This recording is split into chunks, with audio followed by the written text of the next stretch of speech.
Welcome to RetroUnlim.com, the only site for everything retro. The Retro Unlim Network for everything retro. RetroUnlim.com.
Gentlemen, and welcome to episode 57 of I Got Gameplay.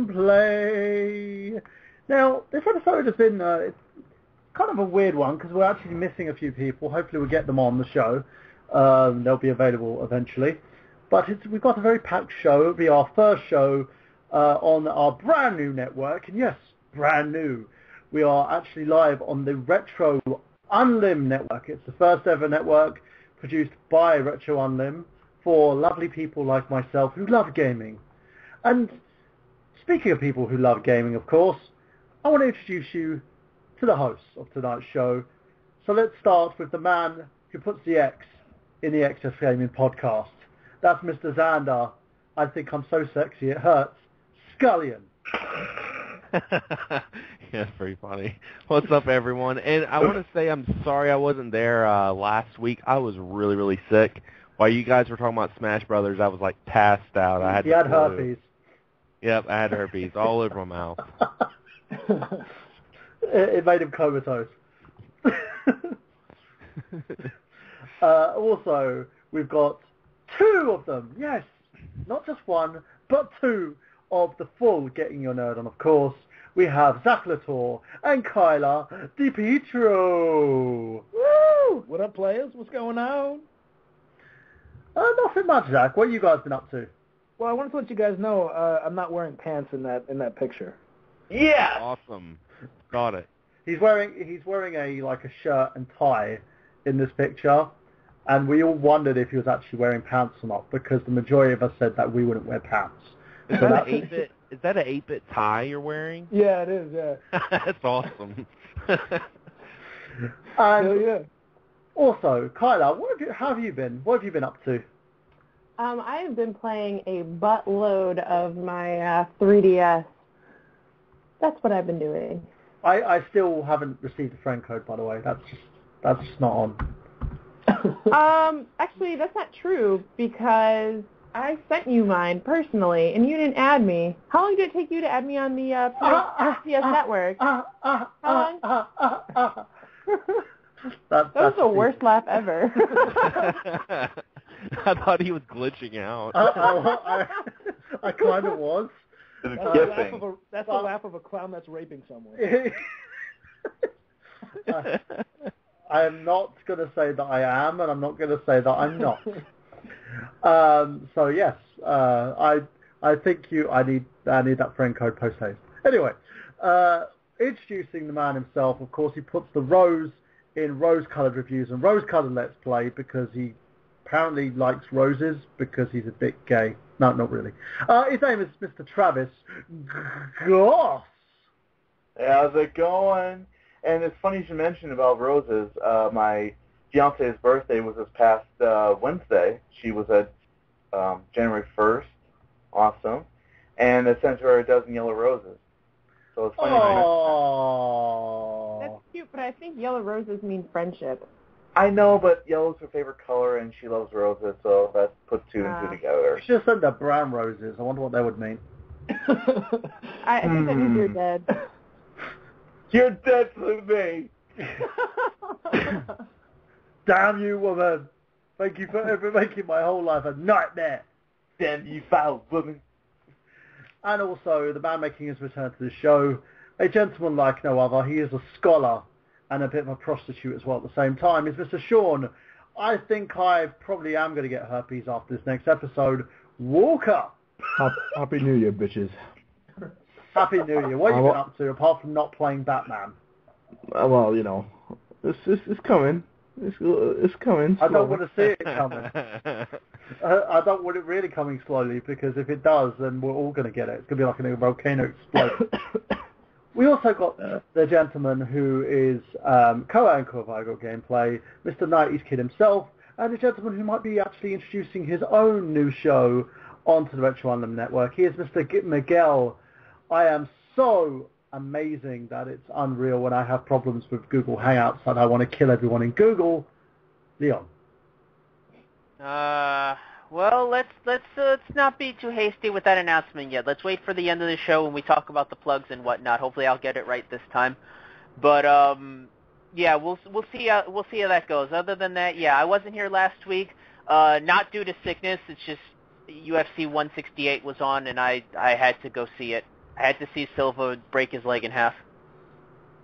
Ah, awesome. How did he break his leg? I'm just wondering about this. Did he do a Sid Vicious and ended up, like, fumbling? No. What happened was he went for an inside leg kick, which is where you kick the inside of your opponent's leg. It makes it harder for them to walk around.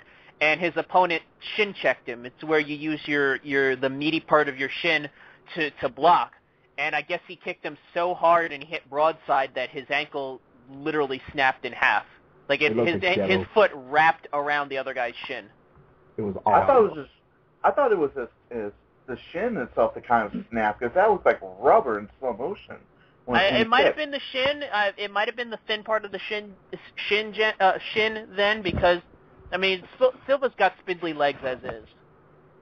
Yeah, but it looks like that might be the end of his career. Ugh, damn. He says he's going to be back. Honestly, if I were him, I'd just stop. You know, I think I would. Is it a Kevin Nash type, I'll be back? Well, I mean, in wrestling, you can afford to snap your leg in half and come back. I mean, in MMA, it's not that easy. You really can't come back from an injury like that. It just, I don't know, it's really weird. It's one of those things, I suppose. So, moving on from that quickly, let's make sure that we've got everyone introduced. Everyone's been introduced, haven't they? I'm going mad. So now, ladies and gentlemen, segueing from that, let's go into something that we hold dear on I Got Gameplay. That is the news.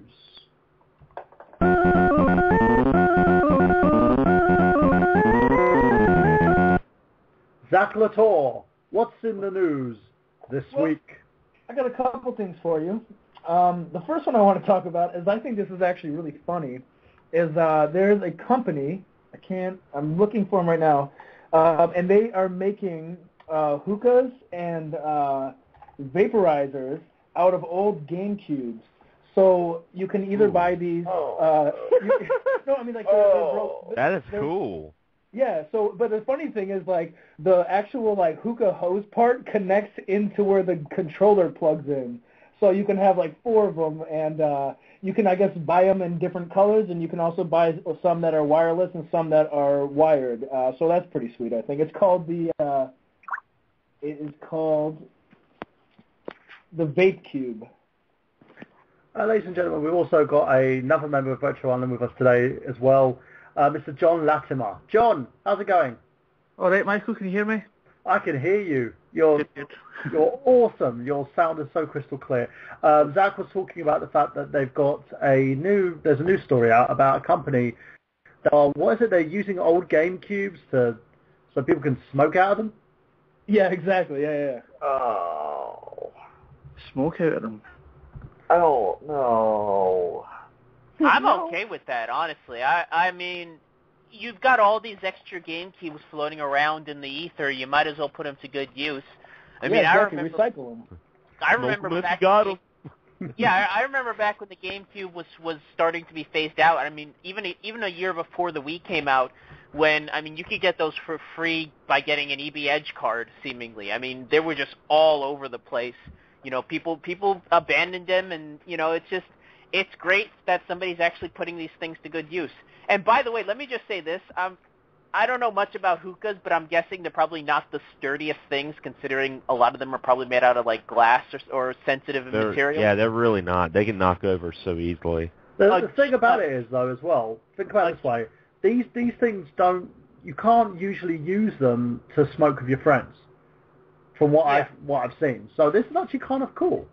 And I'm gonna say this. I was saying, they're made out of sensitive materials. One made out of a GameCube, that thing could take a bullet and won't break. Try one of those things with a car a mile down the road, and that thing will still work. Yeah, exactly. It kind of reminds me of. Have you guys ever seen pictures of that? One second. Travis, what's the issue? I freaking love the GameCube.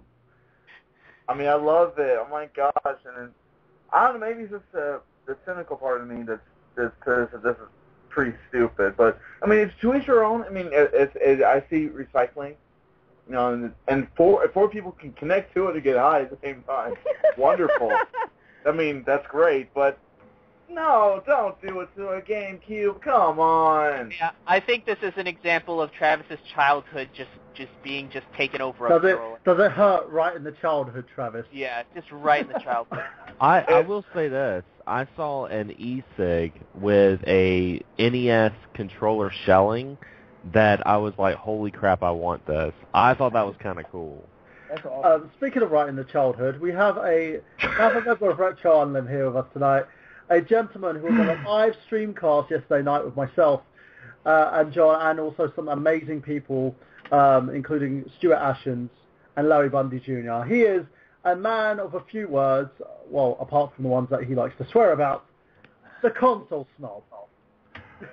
All right, guys, how you doing? Hello, Scott. Can you hear me? Hello. Yeah, we can hear you. Wicked. We can hear you nicely. We're actually talking about the fact that there's these Nintendo GameCubes circling around. They've been reconditioned so people can actually use them to smoke with their friends. What? So they're making GameCubes into bongs, basically? Pretty much. Well, in the grand scheme of things, they're probably the most airtight, so I can see why they do that. That's kind of fucking classy, if you ask me. If I was a GameCube, I'd want to be someone's bong. Well, that's all the GameCube is good for, isn't it? Oh man, that's hurt. No, I'm kidding. I don't own a GameCube officially. I've got a Wii, so I can play GameCube games.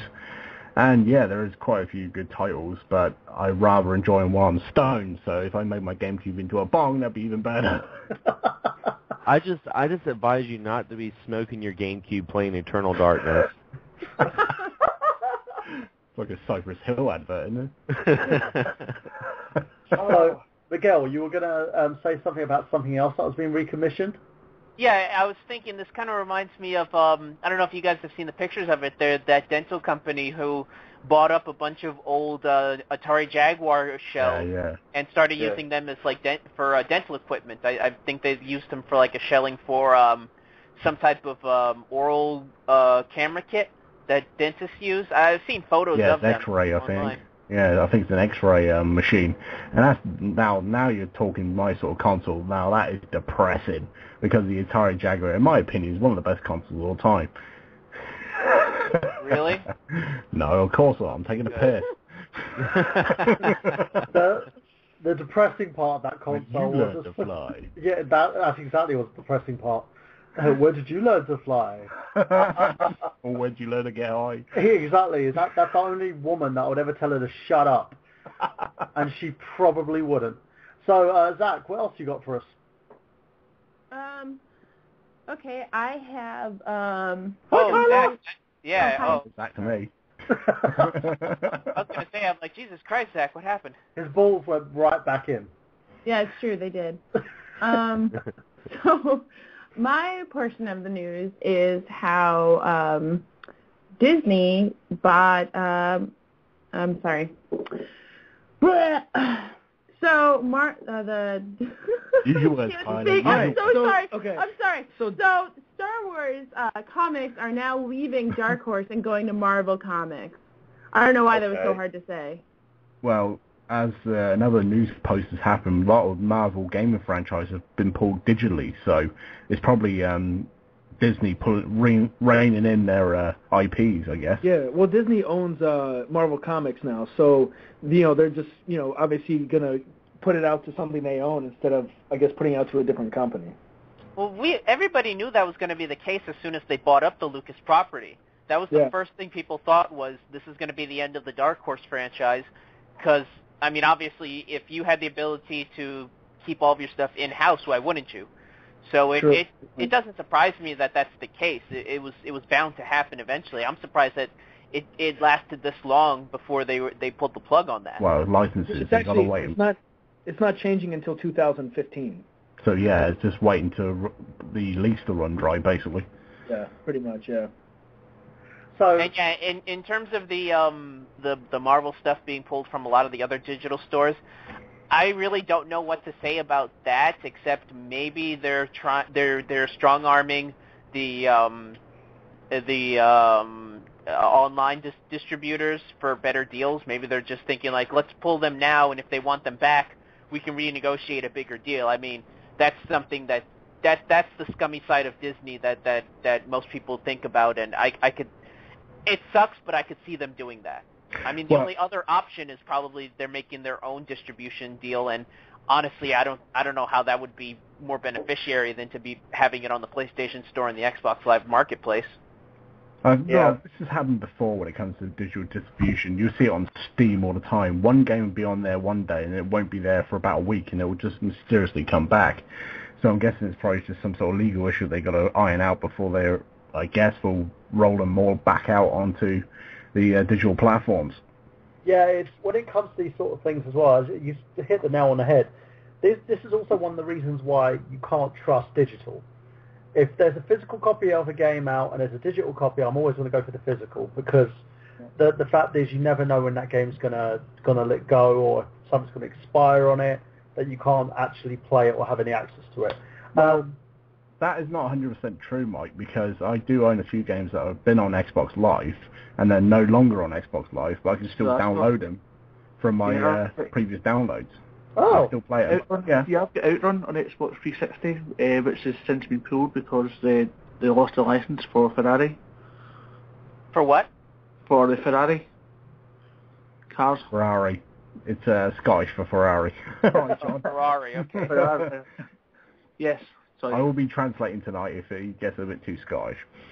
Well, what I was gonna say is, you think this is gonna raise the prices of the Marvel versus Capcom games now that you can't get them digital? That the physical copies are going to go up in retro value now? Because hell yeah. Yeah. Normally the Dreamcast, Marvel vs. Capcom 2, especially in England, is around a £40 game, so about $60 for you guys. So when the digital versions did come out, the price went down exponentially. I think the one that really stuck in my head was Radiant Silvergun, which has nothing to do with Marvel, but when that was released on Xbox Live, that got halved in price from the Saturn, and that's when I finally bought a copy. Because before then, I was going to touch it with a barge pole. It was like £200. Like, no way. Yeah. I remember the same thing happened when Eco, I think, was re-released in that Eco Shadow of the Colossus collection. I remember before that, a copy of Eco would run you like a solid like $60, even before then, because of how rare it is. But once they put out that double pack collection where it was Eco and Shadow of the Colossus, that game pretty much dropped in value. So in a good way, especially for us collectors, that these re-releases do come in handy. Yes, for convenience, and also if you want to get the real McCoy, it's cheaper.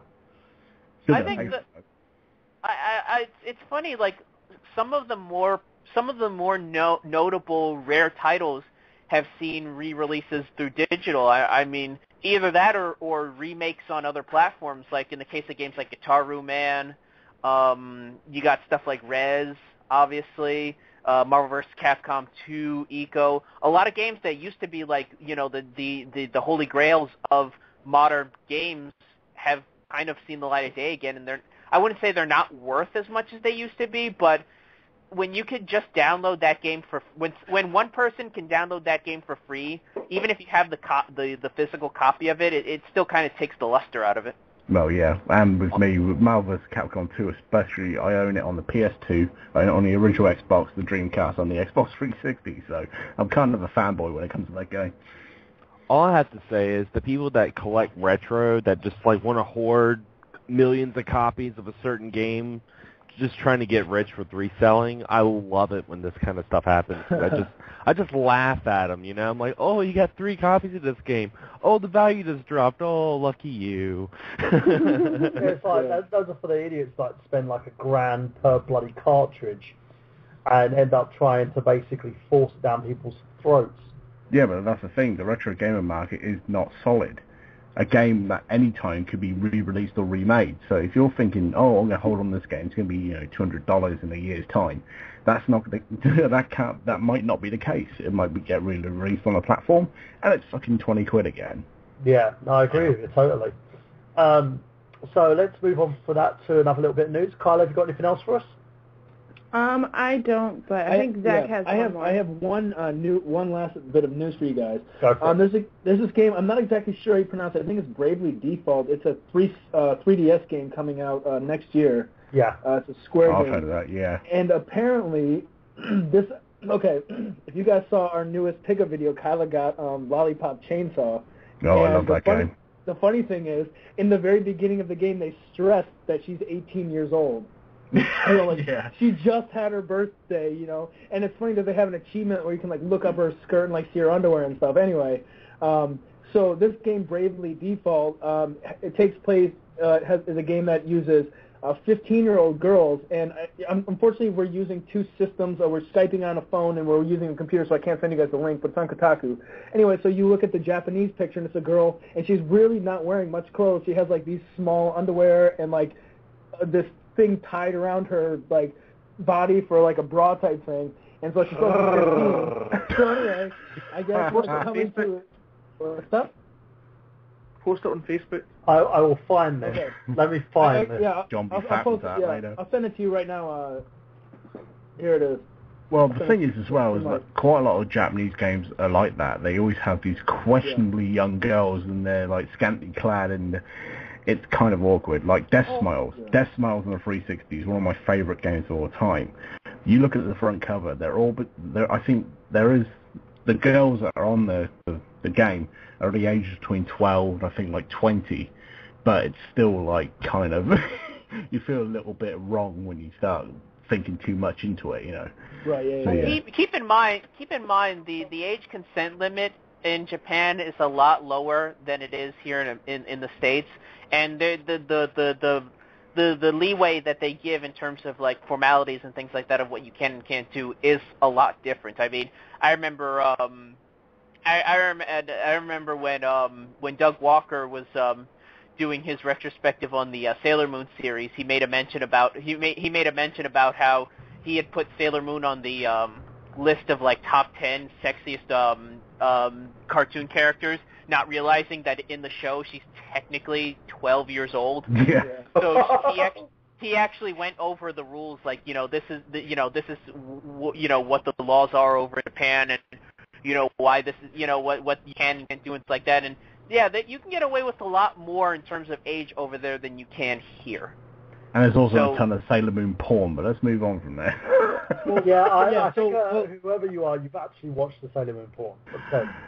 Well, but the point, what I wanted to say about this was, they showed the English or the European version, and she has a lot more clothes on, and then they showed another character and she has a lot more clothes on, and they also raised the ages from 15 to 18. So I'm guessing it's going to be like that for the PAL release and the North American release, or the American release. It's an anime thing. They always have overly sexualized characters, male and female, and this is one of those things where you either like it or you fucking hate it. It's one of the, that's it. It's like tentacle porn. You either like it or you hate it. Well, let me just ask this. You mentioned before Lollipop Chainsaw. Is this new game going to be made by Suda51? No, this is a Square game. Yeah. Oh, okay. It's already out, man. Yeah, I'm a big Suda51 supporter. I love Suda51. Yeah. And I've always just not to go off on a quick tangent, but I've always thought I like Suda51's games. I think the gameplay though could use a lot more work in a lot of them. I think probably the most fleshed out game he's ever made was Shadows, and I can't really say that's the most deep gameplay game that he's ever made. Honestly, I think the perfect developer for him to do a game with would probably be Itagaki. I would love to see those two team up, because say what you want about Itagaki and his indulgence that he puts in his games, the man knows how to make a solid game engine. And did Suda51 Studio collaborate with Hideo Kojima's studio to make a Metal Gear Revengeance? I don't know. I need to check that out then, because I have no idea. I've never heard of Suda51 and Kojima teaming up. That would be a fever dream. I thought it was Ninja Theory that they teamed up. Oh, that's it. Yeah, I think it was Ninja Theory. Yeah, I got them mixed up. But yeah, Suda51 has always been about Star Wars substance. You know, yeah.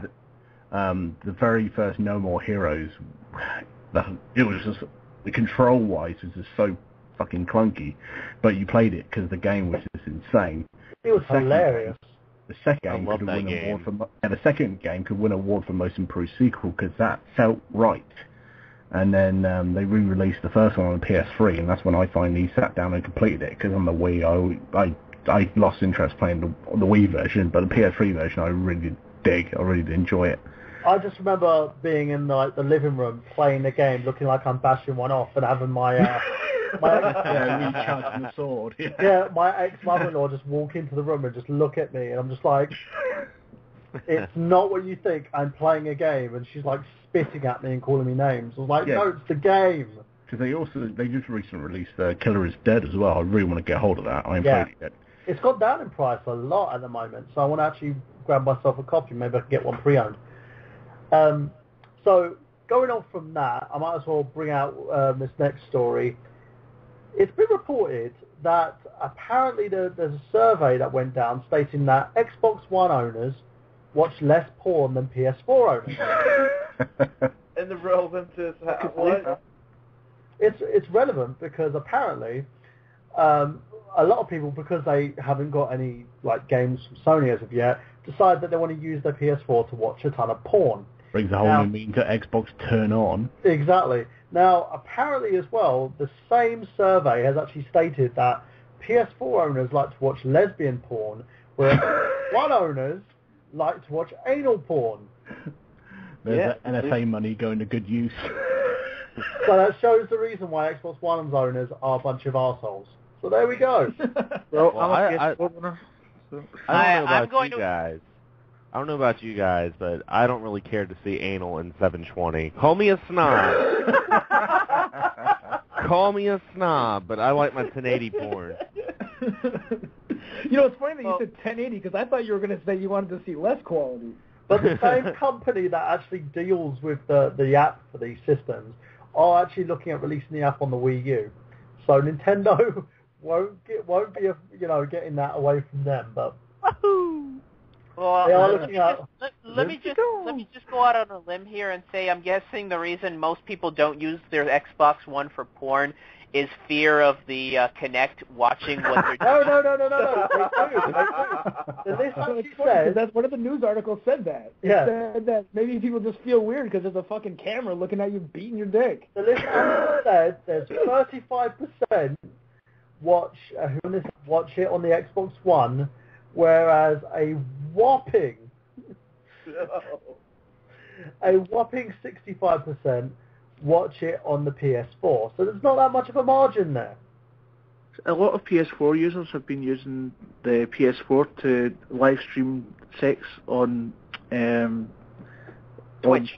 Twitch. Yeah. Whoa, what? I'm getting a PS4 then. Oh no, we heard about that.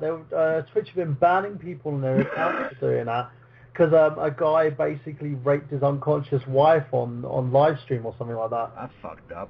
Yeah. You know what's weird about this that no one's brought up? These people are beating off in their living rooms. I mean, it's they're not even, in their own room or anything. They're just jerking it with a television and the PS3 or PS4 and Xbox One on it. Yeah, then they wipe their cummy hand on the settee, and then pick up the controller again. And then they pick up the controller again. It's like, yeah. Exactly. You know what? That's going to get me thinking now, because if I go around Zach's house and he's asked me to play his Xbox, I'm going to sit there with a hand wipe, just washing the pan out. Fucking controller. Yeah. You know what'd be funny? If like you come into my place and I have like it's like a toilet paper like holder like screwed to the side of the television, like where the TV is. And I'm like, oh, by the way, I don't watch porn in here or anything. Yeah. Well, mate, I remember I had a cold, and I've got like a toilet roll with like loads of tissue in it. My mate came in there and he's just looking at me going, we know what you've been up to. I was like, I had a cold, leave me alone. I was blowing the snot out of my dick. Yeah. Yeah. Oh. We went on like last week, someone having porn in their 3DS, to now somebody, like, people streaming porn on their next-gen systems. Whatever happens, there's going to be porn somewhere. You know what, though? This makes me not really want to buy used controllers. Never know what it's... The fact about so much porn, there's a book, I can't remember which one it is, and I don't know if I brought this up before, but there's a Chuck Palahniuk novel where he talks about the early adopters of all things like televisions and like different types of technology. All the early adopters are people who are obsessed with porno, and like when they all buy it and they use it before everybody else, and then so many people buy it, the price goes down, and then everyone else is able to buy it. So it's like he says pretty much like, you owe them a thank you that this goes down in price and it's cheap enough for you to buy. Yeah, I mean, the whole entire evolution of the internet is basically because of the adult film industry. Yeah. No, I'm serious. Videos, a lot of video streaming technologies, a lot of heightened resolutions, a lot of what websites can do nowadays. A lot of that stuff started through porn industries because they wanted to improve their product. So, they saw this internet thing was starting to really catch on, and they basically latched onto it, and they caused that evolution back in the mid to late 90s. And you can thank porn for all that cool stuff on the internet. Well, think about it this way as well. Who single-handedly saved HD DVDs when Blu-ray was taking over? The porn industry. The porn industry still does HD DVDs. Really? Yeah, they have VHS tape still. Yeah, and they have a huge market share. Wow, I had no idea. I had no idea about that. Yeah, they were like, when everyone else was giving up on it, they're like, well, we're not going to... If they sell one HD DVD, then they got the whole market share in one go.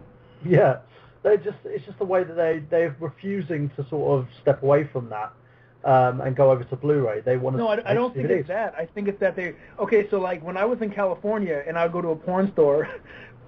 just to buy novelty shit. But anyway, there would be like walls there'd be walls of like VHS tapes and then DVDs, and I'm guessing that the reason they're still doing HD DVD is because a bunch of people probably still have it, and so they're like, whatever, we can get their money, and they'll still buy the shit.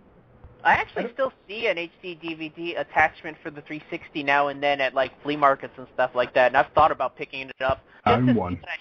Just to say that I have it, just to be like, I've got an HD DVD Xbox 360 connection. I don't have anything I can play on it, but I got it. It's right up there with the PS2 hard drive. It's like, I got it, can't use it for anything, but I have it. It's like a modern day Betamax. Oh, Betamax. That would be so hilarious. That's pre my time, that's before my time. Oh, sorry, I'm older. That would be so funny.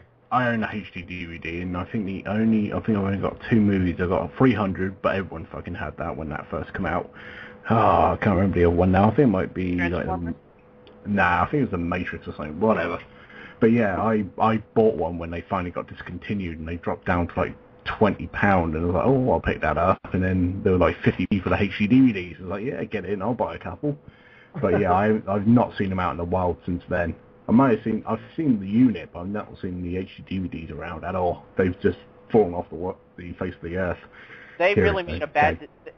Microsoft really screwed over HD DVD by not including it as a as standard for the 360s. I think they really could have pushed that product forward if that had been a standard. Yeah, that was their fault in there. Go on. Keep in mind, I'm sorry. I was just gonna say the 360 came out even before HD DVDs even existed. So even then, they couldn't have implemented that technology. Had they would waited a couple of years, yeah, I would have seen that. Exactly. And that could have honestly, no, Travis, I believe the tech came out.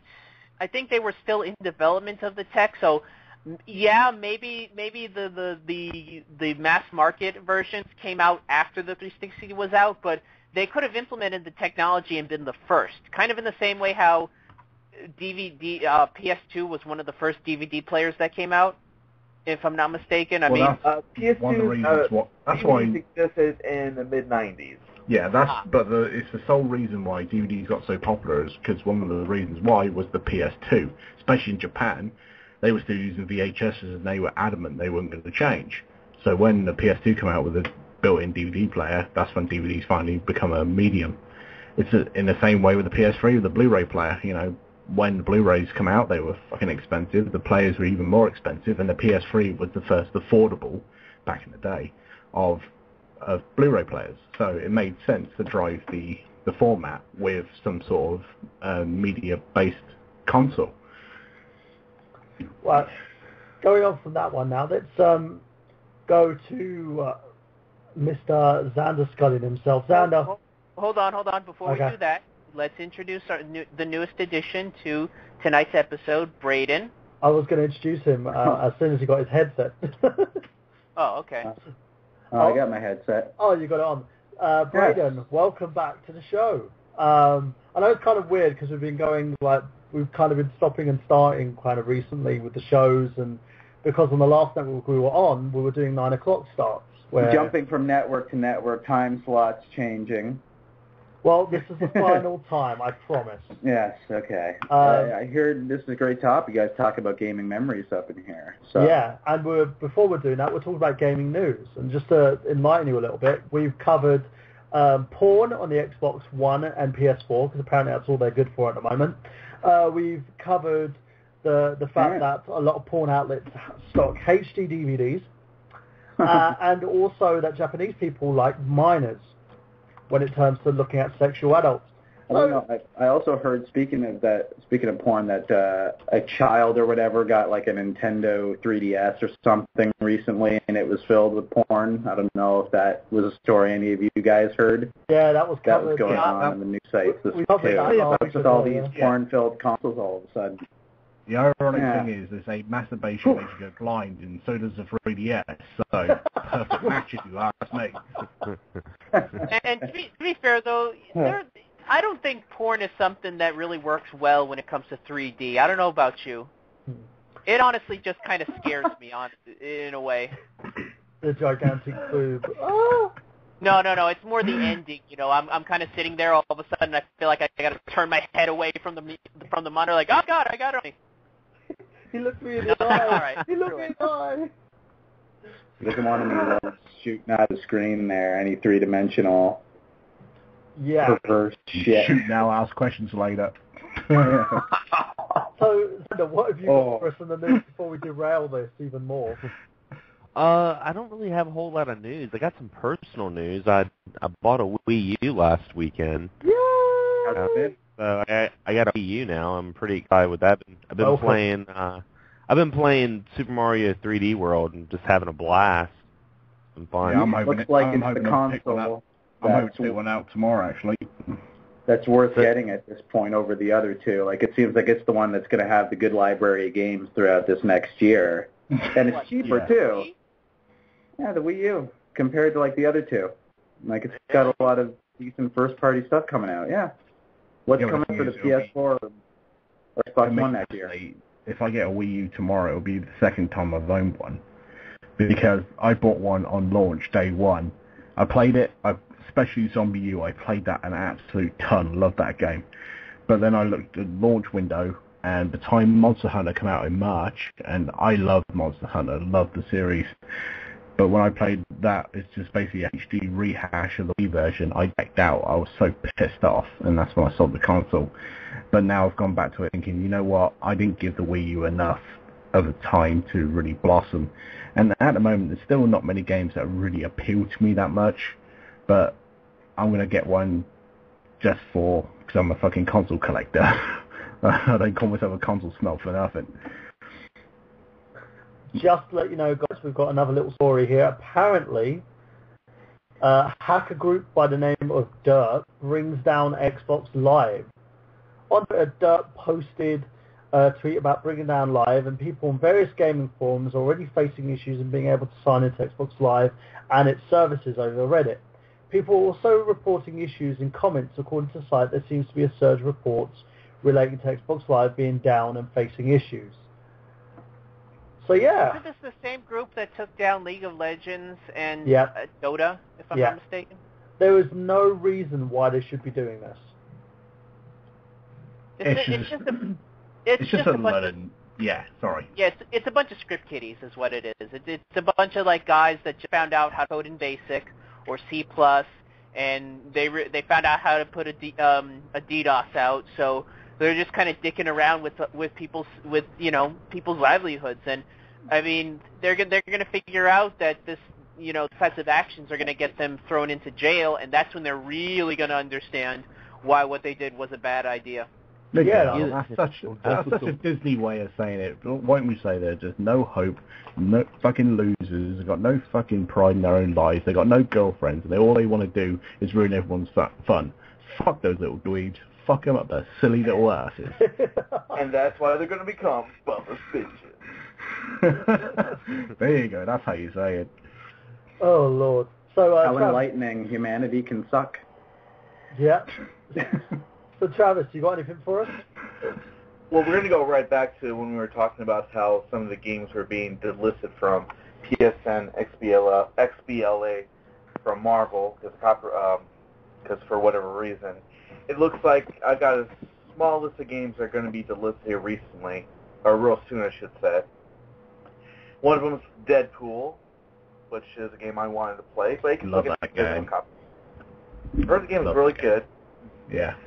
And Spider-Man Friend or Foe, that's going to be delisted, as is Spider-Man Web of Shadows, Spider-Man Shattered Dimensions, Spider-Man Edge of Time, X-Men, the official game, X-Men Destiny, and X-Men Origins Wolverine. Oh, well, we won't be missing those games. Yeah. No, I heard Origins Wolverine was a good game, wasn't it? Because they ripped off God of War. Yeah. Well, yeah, pretty much. Yeah. Well, also, I wanted the Deadpool game. I thought it was funny, but was it actually good? It was good. There were a couple of clunky mechanics, yes, but all in all, I really did enjoy the game. And yes, of course, it's fucking hilarious. Yeah. I've heard it's not bad, but it's not. It's one of those games that if it wasn't for the Deadpool license behind it, this would be just a glorified budget title. I mean, I don't know. The mechanics work, but they don't wow. They are some bits of it are rough, but I'm biased anyway because I'm a big Deadpool fan. So, but I loved the humor, I liked the gameplay for the most part, and I was satisfied with the end product. So yeah, I'm happy with it. But keep in mind though, in terms of Deadpool or any comic book character that gets turned into a video game, you have to kind of be careful that how you make the translation from the comic book to a video game, because you have to make sure you get everything down in terms of its characteristics. Oh, they got it down with the game. Yeah, they that's got what it down I'm saying. with the game. Yeah, that's what I'm saying. They have to be very careful in doing so. Now, I haven't played the game, but man, do I want to. But for it to be delisted because this whole thing with Marvel and everything, because they did that with Marvel vs. Capcom 2, which thankfully I got that downloaded just in time before it was delisted. But yeah, that's just a small list of the games that have been taken down. So whether it's going to be returning real soon, it's hard to say. But for instance, Spider-Man Friend or Foe, I am not sure how well that game did. Shattered Dimensions was badass. I will say that. I loved Spider-Man. What was it called? Not just Shattered Dimensions, the one before that. Friend or Foe? No, not Friend or Foe. Before that. Web of Shadows. Web of Shadows. That was it. I loved the story in that. I thought the story was awesome. Gameplay was kind of shitty, but the story was awesome. Was it enough to offset the horrible gameplay? I might want to pop gameplay. I might pop the crowd here and say that I don't care for Spider-Man. Well, the think the code last- is being used, of course. I think the last Spider-Man game I played was Spider-Man. What was the cel-shaded one? Was that Ultimate Spider-Man? Yeah. Yes. Yeah, Ultimate Spider-Man. Yeah, I played for the GameCube. I thought that was fun. Yeah, I think the last one I played was on the PS2, and I think that was the movie one. Yeah, it was- Which was actually pretty the good. one I played. Yeah, that one was quite good, but I'm not a big fan of Spider-Man, so... I'm know, not convinced it the was last good one as much played as was it was on the just fun to Atari. jump around. I remember that one. I still have it. That one's not that bad. Yeah. Yo, is the is the Hulk Ultimate Destruction, is that one gonna get taken off? If it's Is by that Marvel, a- I'm assuming it will. Is Well, that on? Xbox Was that on the Fanboys back, by the way, guys. And he's just basically said that he's never played a Spider-Man game and haven't seen the last two films. Really? I think the console snob and you, Xbox Fanboy, will get along very well. I'm not a fanboy of the Xbox. well. But yeah, I don't care for Spider-Man, so I agree with what he said. I'm the same. I've watched the last two Spider-Man, and I've never played a Spider-Man game in my life. Well, the only reason why I would want to watch the last couple of Spider-Man movies was for Bruce Campbell. That's only because he's playing in a cameo role. Yeah, he did like loads of cameos in all three movies. He was playing like a different person each time. But, you know, going on from that, let's segue on from Spider-Man and the Marvel Universe. We are I Got Gameplay and also on Retro Unlim and Fanboys and others. We like to support indie makers. And we're also, a lot of us are a big fan of Zelda games. Oh, well, we did. We helped out a fellow friend of ours, Davis Ray Sigmund Jr., who produced the new Jumpman Forever. But there's also a new Kickstarter that's currently out as well. It's basically a 2D-like Zelda adventure called Medora, and it's on Kickstarter now. So if you guys want to take a look at that, I will post a link on the I Got Gameplay channel. Basically, the whole tote between, I'm looking at the article, the release between A Link Between Worlds and fans of the classic 2D Zelda style were given cause to celebrate with a new 2D Zelda-esque action-adventure game called Medora. Indie studio Epic Minds is looking to give them another promising to explore beautiful and live-out Legend Medora. It's a love letter to the classic 2D RPG adventures like The Legend of Zelda and also the Secret of Mana series, with its own personal twists. Epic Minds thinks there is an itch that just can be satisfied by anything but traditional slash and puzzle gameplay, so they decided to make their own contender for the genre. Medora is currently seeking 60 grand in funds for the endeavour on Kickstarter, so this team is trying to complete Medora ideally within the next 10 months, and they're currently planning on releasing a PC version. If their stretch goal of 80 grand is met, they will basically be putting a version of this on the Ouya. So the article's posted on the RGG channel. So what do you guys think of this? Nah. Yeah, I really don't get why people always have to make these open love letters to certain games back in the day. If you want to play a certain game, go out and play it, in my personal opinion. It's because nostalgia is in. Yeah, but that's the thing. I collect retro games for... Yes, at first it was nostalgia, but now I've discovered there's a lot of good games that I never got round to. That's what I collect for. So when it comes to people saying, oh, I collect for nostalgia, that's why I didn't have an argument with Davis, but I did say to him, I said, look, how are you going to make your game appeal to people outside of nostalgia-holics? Are you going to try and get people to, try out Jumpman for the sake of it having like addictive gameplay, or not just target the Atari 2600 crowd? Well, that's the thing. What I said is that nostalgia is now, the whole nostalgia thing has become the new mainstream thing. People love to go back, to look back and wax nostalgically about stuff from their past. That I don't think nostalgia nowadays is really targeting true nostalgia buffs, because like you said, the true nostalgia buffs, we could just go out and actually find these games ourselves. We can find the old games and actually play them. We don't need to play newfangled love letters to these styles. And most of the older games are freely available on Xbox Live, on the Wii Store, and all this stuff. So when you come to these sort of Kickstarters, it always rubs me up the wrong way when I think, well, actually, why don't you try and evolve that type of formula instead of trying to devolve to it? I think the thing behind it is as well, though, because it's quiche, it's because it's, kitsch, because it's in, because it's new. It's the big thing at the moment. People tend to do their own versions, and it's kind of their way of saying, hey, you know what? Let's see what I can do with this. Maybe because I've got an accessible platform like Kickstarter, I can make something like that, and there's a market in there for it. It's something that's always going to be around. I mean, just look at music. You got like the new wave of British heavy metal that came out back in the early '80s. That was influenced by early like '60s Sabbath and like punk music.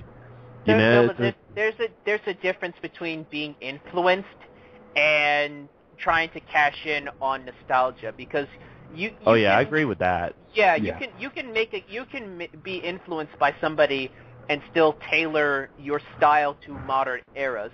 What these people are doing is they're basically going, hey, this game plays like it did back in the old days, so nostalgia, buy it.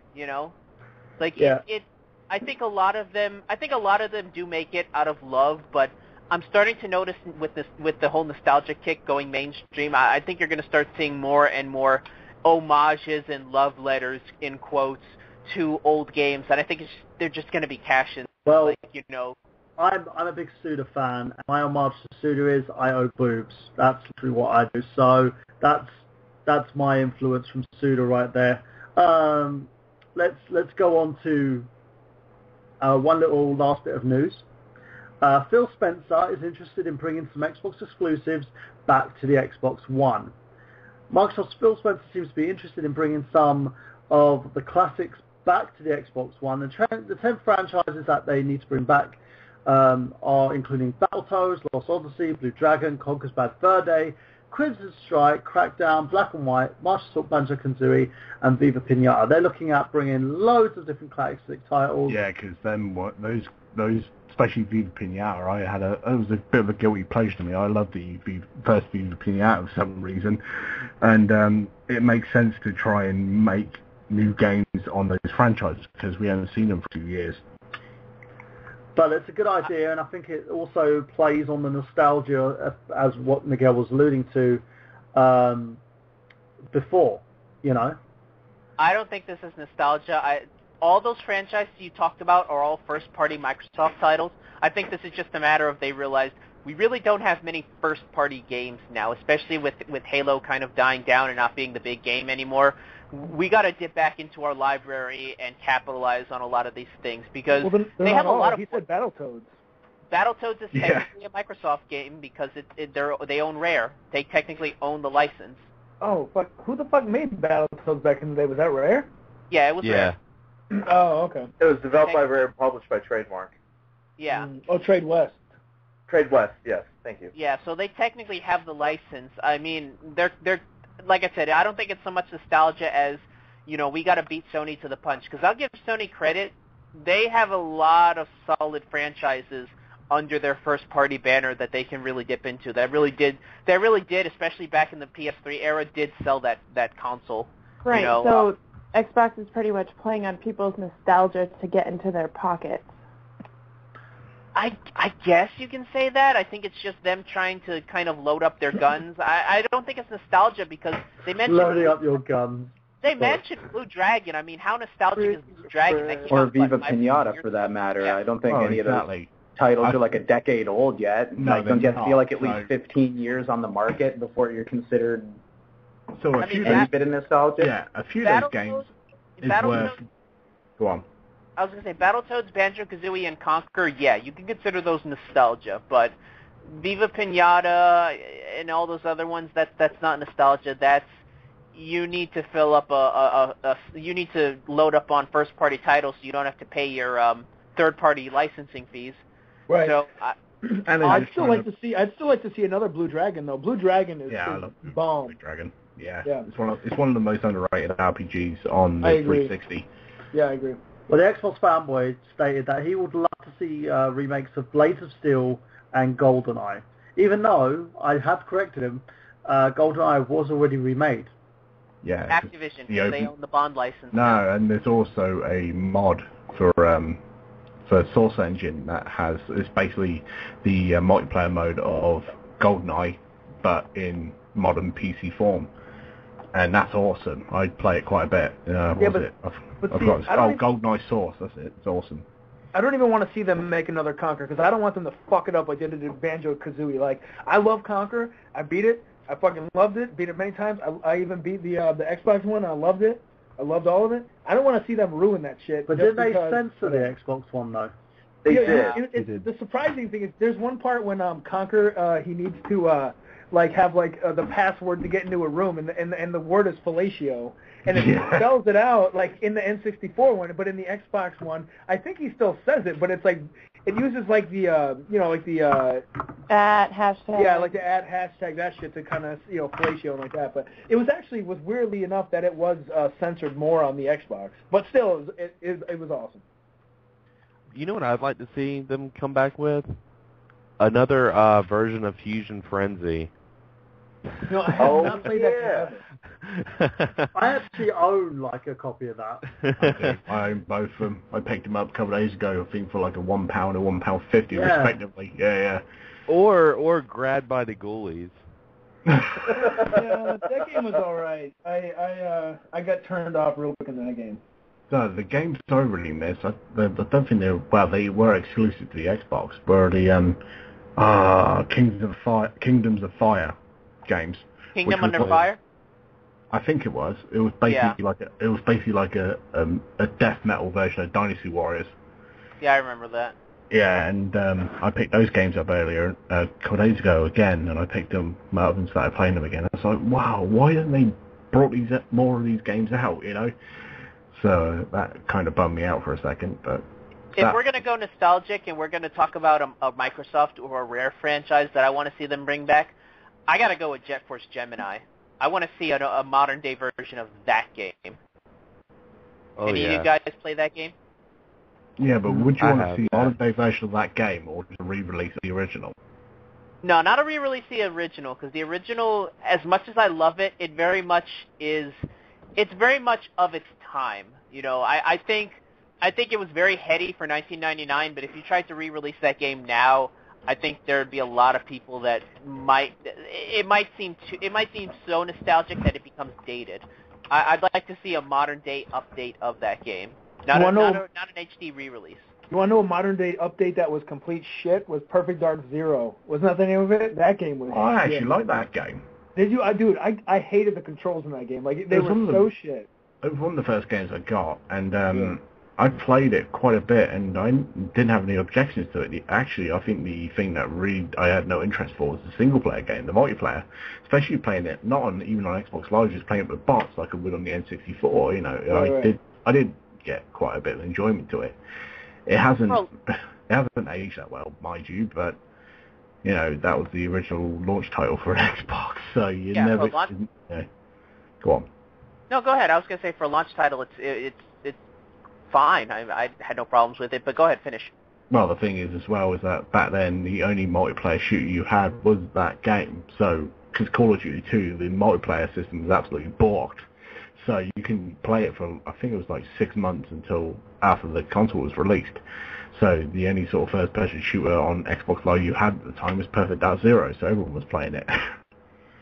Well, on a somber note, before we go on to today's theme, ladies and gents, a dad named his daughter after a character in the Mass Effect series. And her first name was always going to be Talia Zora. And his wife fell in love with the name after playing Mass Effect. So what do you guys think? Do you think that's nice? Or do you that think is a giant fail. They should have called her Miranda. Come on, think of the booty. So for the dad that basically named his kid after Mass Effect. Oh, nah, I got it. I got a brilliant one. He called her daughter after a character in Mass Effect because he knows later in life she's going to be a massive failure. So that means that he called her Mass Effect 3? Yeah, disappointing ending. Away from the duck. So there you go, ladies and gents. We're going to take a quick break, and we will be back. So with today's theme, of course, which is gaming memories. So we're going to basically be talking about stuff that motivated us, what got us started on our own YouTube channels, because everybody here is from their own little YouTube channel, of course, and also get to know a little bit about John and the console snob. So we'll be right back, ladies and gents, right after this.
Ladies and gentlemen, and we are on today's theme, which is gaming memories. I hope I didn't scare you a little bit with that whole break in between.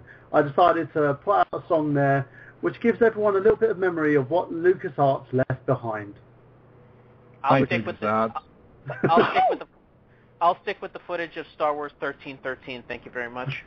No, let the song go in your brain. Let it dwell there. You're going to be sitting in bed going like, I'm going solo, I'm going solo, I'm going just solo. more perplexed. That's I will be going right? solo, but not with the bloody music. That is a Star Wars dancing game, right? And next 2 hours I'll be on Fatness Prime. I'm just more perplexed that exists.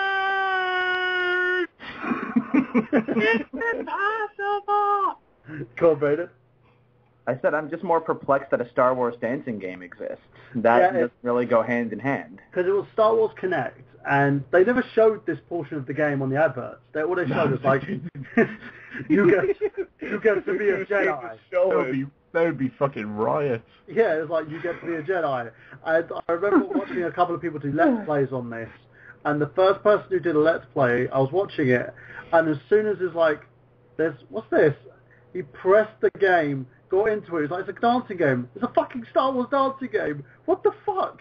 And it's literally just got all the Jedis doing their dances and stuff. They've got YMCA, which they changed it to Why Don't You Come and Join the Dark Side Today. Oh my God.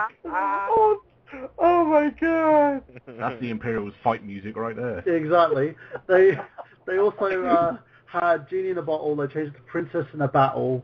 There was. Fucking hell. I don't know. I think god. What's the Lando one? I'd rather. You know what? I think I'd rather watch Phantom Menace on a loop than play this game. Now, I don't know. Worse than What's Phantom better? Menace. I believe more the Christmas special. Like, if you really had to choose, which one would you put yourself through? Would you want to dance like a Jedi or an Ewok, or do you want to watch their actual Christmas special? It's just a more painful thing to do. Listen, I didn't even think Jedi could dance. Listen, the Christmas special has B. Arthur in it, so that's something.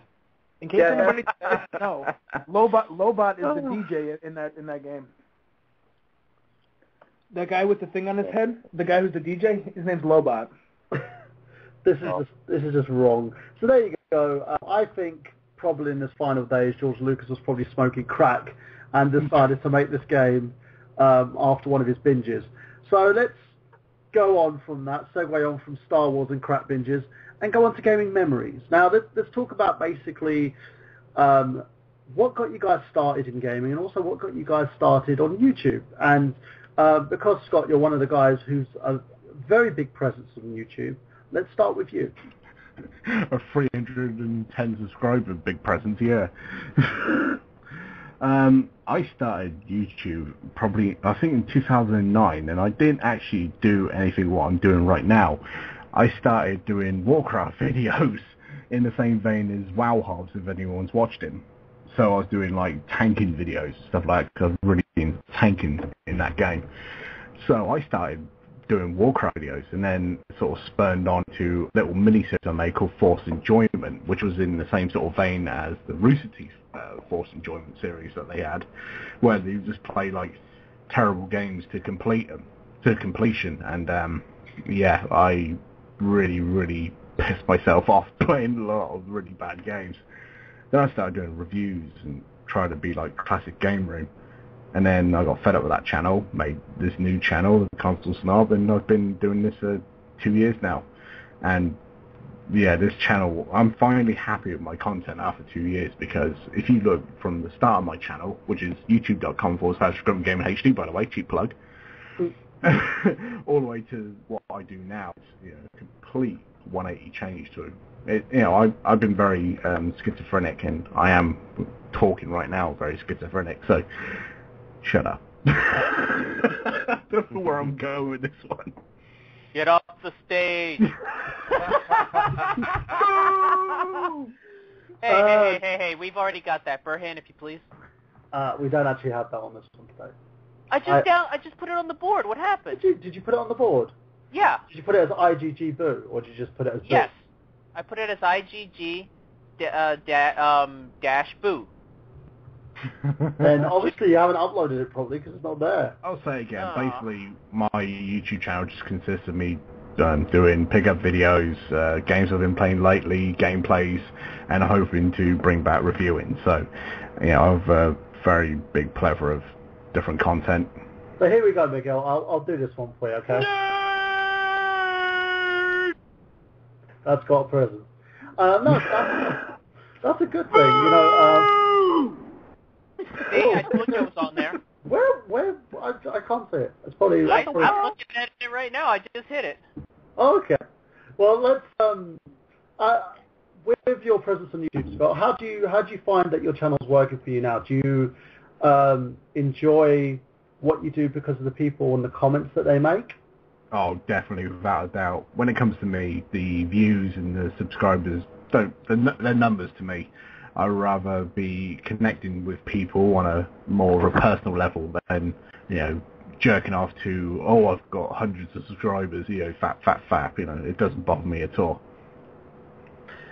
Okay, let's move on from Scott Bailey then to John. So what got you started in YouTube?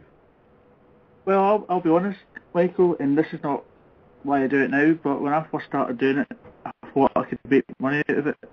But I soon realised that was not going to happen, and then I kind of found a community of people like on Retro Unlim, for example, it just liked doing retro content for the fun of it and the nostalgia, and I kind of got into that side of things. But I don't know, when I first started YouTube, I thought I could maybe make a living out of it, but that was never going to happen. So, and the other thing as well is I was going to make FIFA videos, that FIFA series, but I soon get bored of that. So I prefer doing the retro games and stuff now. Awesome. So how's like the fan content? Do you get like a lot of positive feedback from your fans in terms of what you produce? Yeah, in fact, I've not seen one negative comment so far. Now, whether that's because no burger watches it, I don't know, but but no, I do have a few people that watch it. The same kind of guys that comment all the time, and it's always very positive. So, it's quite good because I'm not really the most confident of people. So it only gives me more confidence when people put nice comments on. So yeah, it's been good. Yeah, it's a support structure as well of your friends and everybody that sort of works with you, isn't it? In a sense, because like with everybody on YouTube, the people who view your videos, the people who comment, it goes bigger and bigger, and it gets stronger and stronger in terms of the content you create. So let's move on to the next person then, Zach and Kyla, because you guys are fairly new, aren't you? In a sense. Yeah, we're actually very new. We started pretty much of August of last year. No, it was July. Well, at the tail end of July, yeah. Yeah. So, I mean, we had been watching a lot of YouTube videos. My favorite person at the time was Alpha Omega Sin. I loved watching him. I thought he was really, really funny. I don't really watch him as much anymore. Nothing against him. I don't know. But my favorite guy of all time, though, and will always be the Angry Video Game Nerd. He is still my favorite. But anyway, we were watching these, and especially there was this one guy. I don't know if anyone remembers him. TB46666667. Oh, Tom, yeah. Tom, yeah. And he was really huge, like, as an influence to me, because when I'd watch his stuff, and then, Kyla and I would go out and go kind of game hunting, we would find a lot of cool stuff. And one day I was like, Kyla, let's just do this. Like, let's make a video, make a channel, and let's call it Getting Nerd On. And I was like, and let's start with pickup things. And well, actually, to be honest, it didn't start with pickups. It started with the top 10 coolest things in Zach's collection. Yeah, not to sound pompous, but yeah, it did. That is how it started. Yeah. I've since kind of got rid of those videos because they really don't. I don't know. They're just kind of boring. And the lighting is god The lighting awful, is ass. We've learned a lot since then. With lighting, we have a better camera.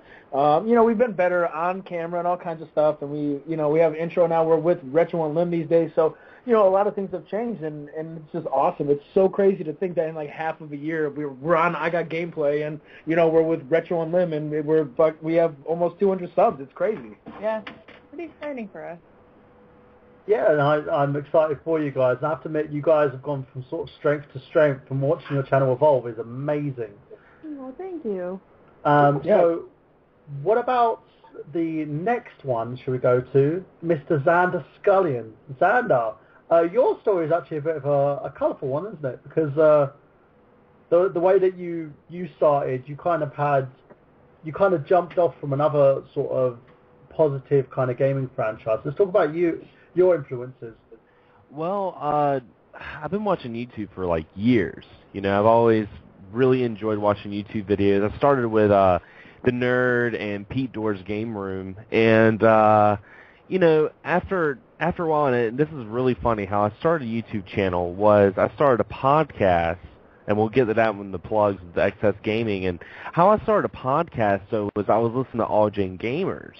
Yeah. And I listened to the 100th episode, and that was such a fun episode. Like, it was all live. It was like a 5-hour-long podcast, and it felt more like a party than, just listening to, people talk about the news and gaming. It felt like you were actually there.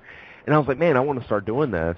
So I started doing a podcast, and then after I started doing the podcast, I was like, well, I should start doing videos. I was like, I should make some videos so my audience can connect a face to the podcast. And my videos started out as updates for the podcast, like, hey guys, got a new episode coming up, and And, like, I didn't have any sort of video editing skills hardly at all. I used my freaking cell phone for my first early videos. I mean, if you watch, I left my old videos up because I wanted people to be able to watch it and kind of see where I was coming from. So if they want to start their own channel, they're not, like, looking at mine and feeling discouraged and being like, well, I don't have any editing skills. I don't have any. I was like, look where I started. You know, I had a huge beard. I was bald. I had a fancy mustache. I looked like a freaking Unabomber. I mean, really, it's crazy. Midwest, right? Say what? You said you are from the Midwest, right? No, I'm from the East Coast. Oh, that's right. Yep, that's right. Yep. Sorry about that. But no, it's all good. But yeah, so I started doing that, and one of my biggest influences though with YouTube, and what made me want to make YouTube videos was, of course, Happy Console Gamer. And, you know, watching Johnny Millennium's videos about nostalgia and the positive energy that he brought. I mean, I would be in a pissed-off mood. I would be upset about something, and I'd watch his videos, and just the way him and Robman interact with each other, and it would, like, gush about the Dreamcast. It made me feel better, and it made me go out and buy a Dreamcast. So yeah, I always told Johnny and Robman, I'm like, you guys should be car salesmen because they did such a good job on making me want to go out and buy a Dreamcast, and it's become one of my favorite systems of all time. Johnny made me finally hand over the money to get a Neo Geo because I was indecisive for years, and I thought, you know what, I'm going to get one, and I don't regret getting one at all. Yeah, so it's definitely his videos, and you can definitely see an influence in my videos because, I mean, that's what made me start doing YouTube was that nostalgia, that, you know, gaming memories. That's one of my staples on my show. But that's kind of how it started with YouTube, and it's been a good year and a half. That's awesome. And you know, the funny thing about it as well, a lot of the stuff that I've done in gaming, a lot of what's happened with my channel and I got gameplay stuff is intertwined with nearly everybody here. So I'll talk about that in a little bit as we move on to the next gentleman. Hang on. Sorry. No, I was going to throw in a quick about what influenced me. No, go for it. Now, it wasn't to do with gaming at all. I was influenced by Brad Jones, the cinema snob, and I loved him reviewing exploitation stuff, people that no one watched or no one cared to. So that's what really got me interested in, like, you know what, I could do, because I like quirky games, I like obscure stuff every now and then, so, especially Japanese, so it's like, oh, okay, I could try and do my own take on, be my own sort of Star Wars cinema snob. So at first I had some sort of arrogant persona. I did a video about a year ago, and it was for a hentai porn game called Yukari Panic. It was a hentai porn game called Yukari Panic Escalation, and I was probably, I was very cinema snob in the review, but that sort of bust open the door to what I do now, where I just basically just be myself and say what I want to say and play whatever game I want to play, and so yeah, that was a big breakthrough moment for me and my channel. What's up, Internet Wrestling community? This is Anthony Mango of SmarkOutMoment.com, a wrestling website dedicated to the smart marks like you and I. We break down and review every pay-per-view with predictions and spoilers, and you can catch our weekly podcast on YouTube for some smack talk. There's no rules here, and we show no mercy. You can follow us on Facebook and Twitter at SmarkOutMoment, where we analyze all the angles, shoot first, and kill kayfabe. That's www.smarkoutmoment.com. Why mark out when you can smark out? Yeah, it's amazing how, you know, you'll talk to people that are wanting to start their own YouTube channel, and it's very discouraging, especially with the YouTube community, what it is now. Like, there's so many people with channels that some people are like, I don't know what to do, and I always tell people just to do it, because your first couple of videos, you're trying to find a groove, and you're trying to find exactly what you're going for, and your first videos are going to suck.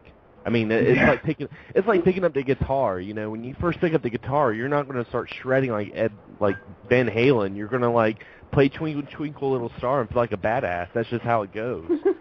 So I mean, play the open chords to Smoke on the Water. But I mean, after a while, you start to progress, and that's a lot how YouTube is. It's like the more you make videos, the more you start getting familiar, the more you get open with the community and start, getting a hold of people, you start to actually find what you want to do, and it all starts coming together at that point. Yeah, and that's the thing as well. It's once you kind of find your own voice, it makes things a lot easier for you, and pulling some little bits and pieces from somebody else, from other people that have influenced you, kind of brings your character together. It's like when I watch Xander's channel, I see some influence from Happy Console Gamer in there, but he brings his own sort of spice to it, so to speak, and he has his own voice. And I'm not Canadian. Yeah, but you don't have like your own bald little sidekick or anything like that, Yeah. or like tons of games surrounding you. You talk about your own experiences in your own lives, and that's what really works. And I think Johnny, Rob, they have their own thing, and they're probably influenced by other gamers as well. And I remember when Johnny first basically introduced Happy Console Gaming, he did it because he saw a gap where everyone was doing the whole angry video game thing. And, I did it briefly as well, and it didn't work out. And with that, like Johnny was like, no one's being positive about games anymore, and he just started talking about stories, experiences, and it brought stuff like this to light. And now people, the whole way that YouTube gamers are doing things now are different. Everyone has their own character, their own persona, but you have a guy like Ashens, for instance, who will, when he reviews something, he has his own quirkiness to him. Or if you look at someone, anyone who's not the irate gamer, so to speak, they have their own character, their own ideas, and how they want to actually put something together. And 9 times out of 10, there's always someone out there you can watch, like GameSack. I think me and Xander were talking about them recently. These two guys are so quirky, but they're really bland at the same time. But it's their shtick. It works so well for them, and they take the mick out of it all the time. Yeah. Well, that's what I like about GameSack. They just bring back the classic early 90s. Sorry.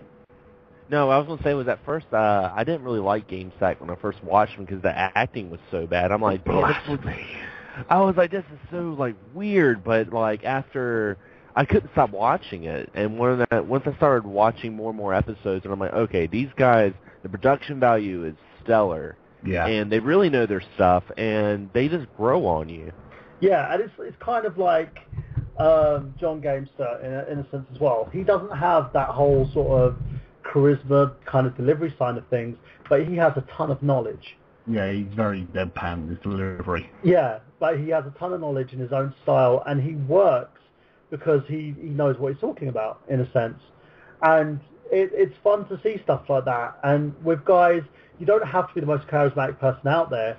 You can, as long as you can put out a kind of product that you're happy with, people will follow and they'll migrate over to it. So let's move over to our next person then. Braden Mayhew, aka Spood Beast. Why did you start your channel? What influenced you? Yes. We're just specifically talking the channels we're using now, or a whole history of using YouTube. Let's go with your history. Just even before Spood Beast, because my history of YouTube actually spawns before that channel.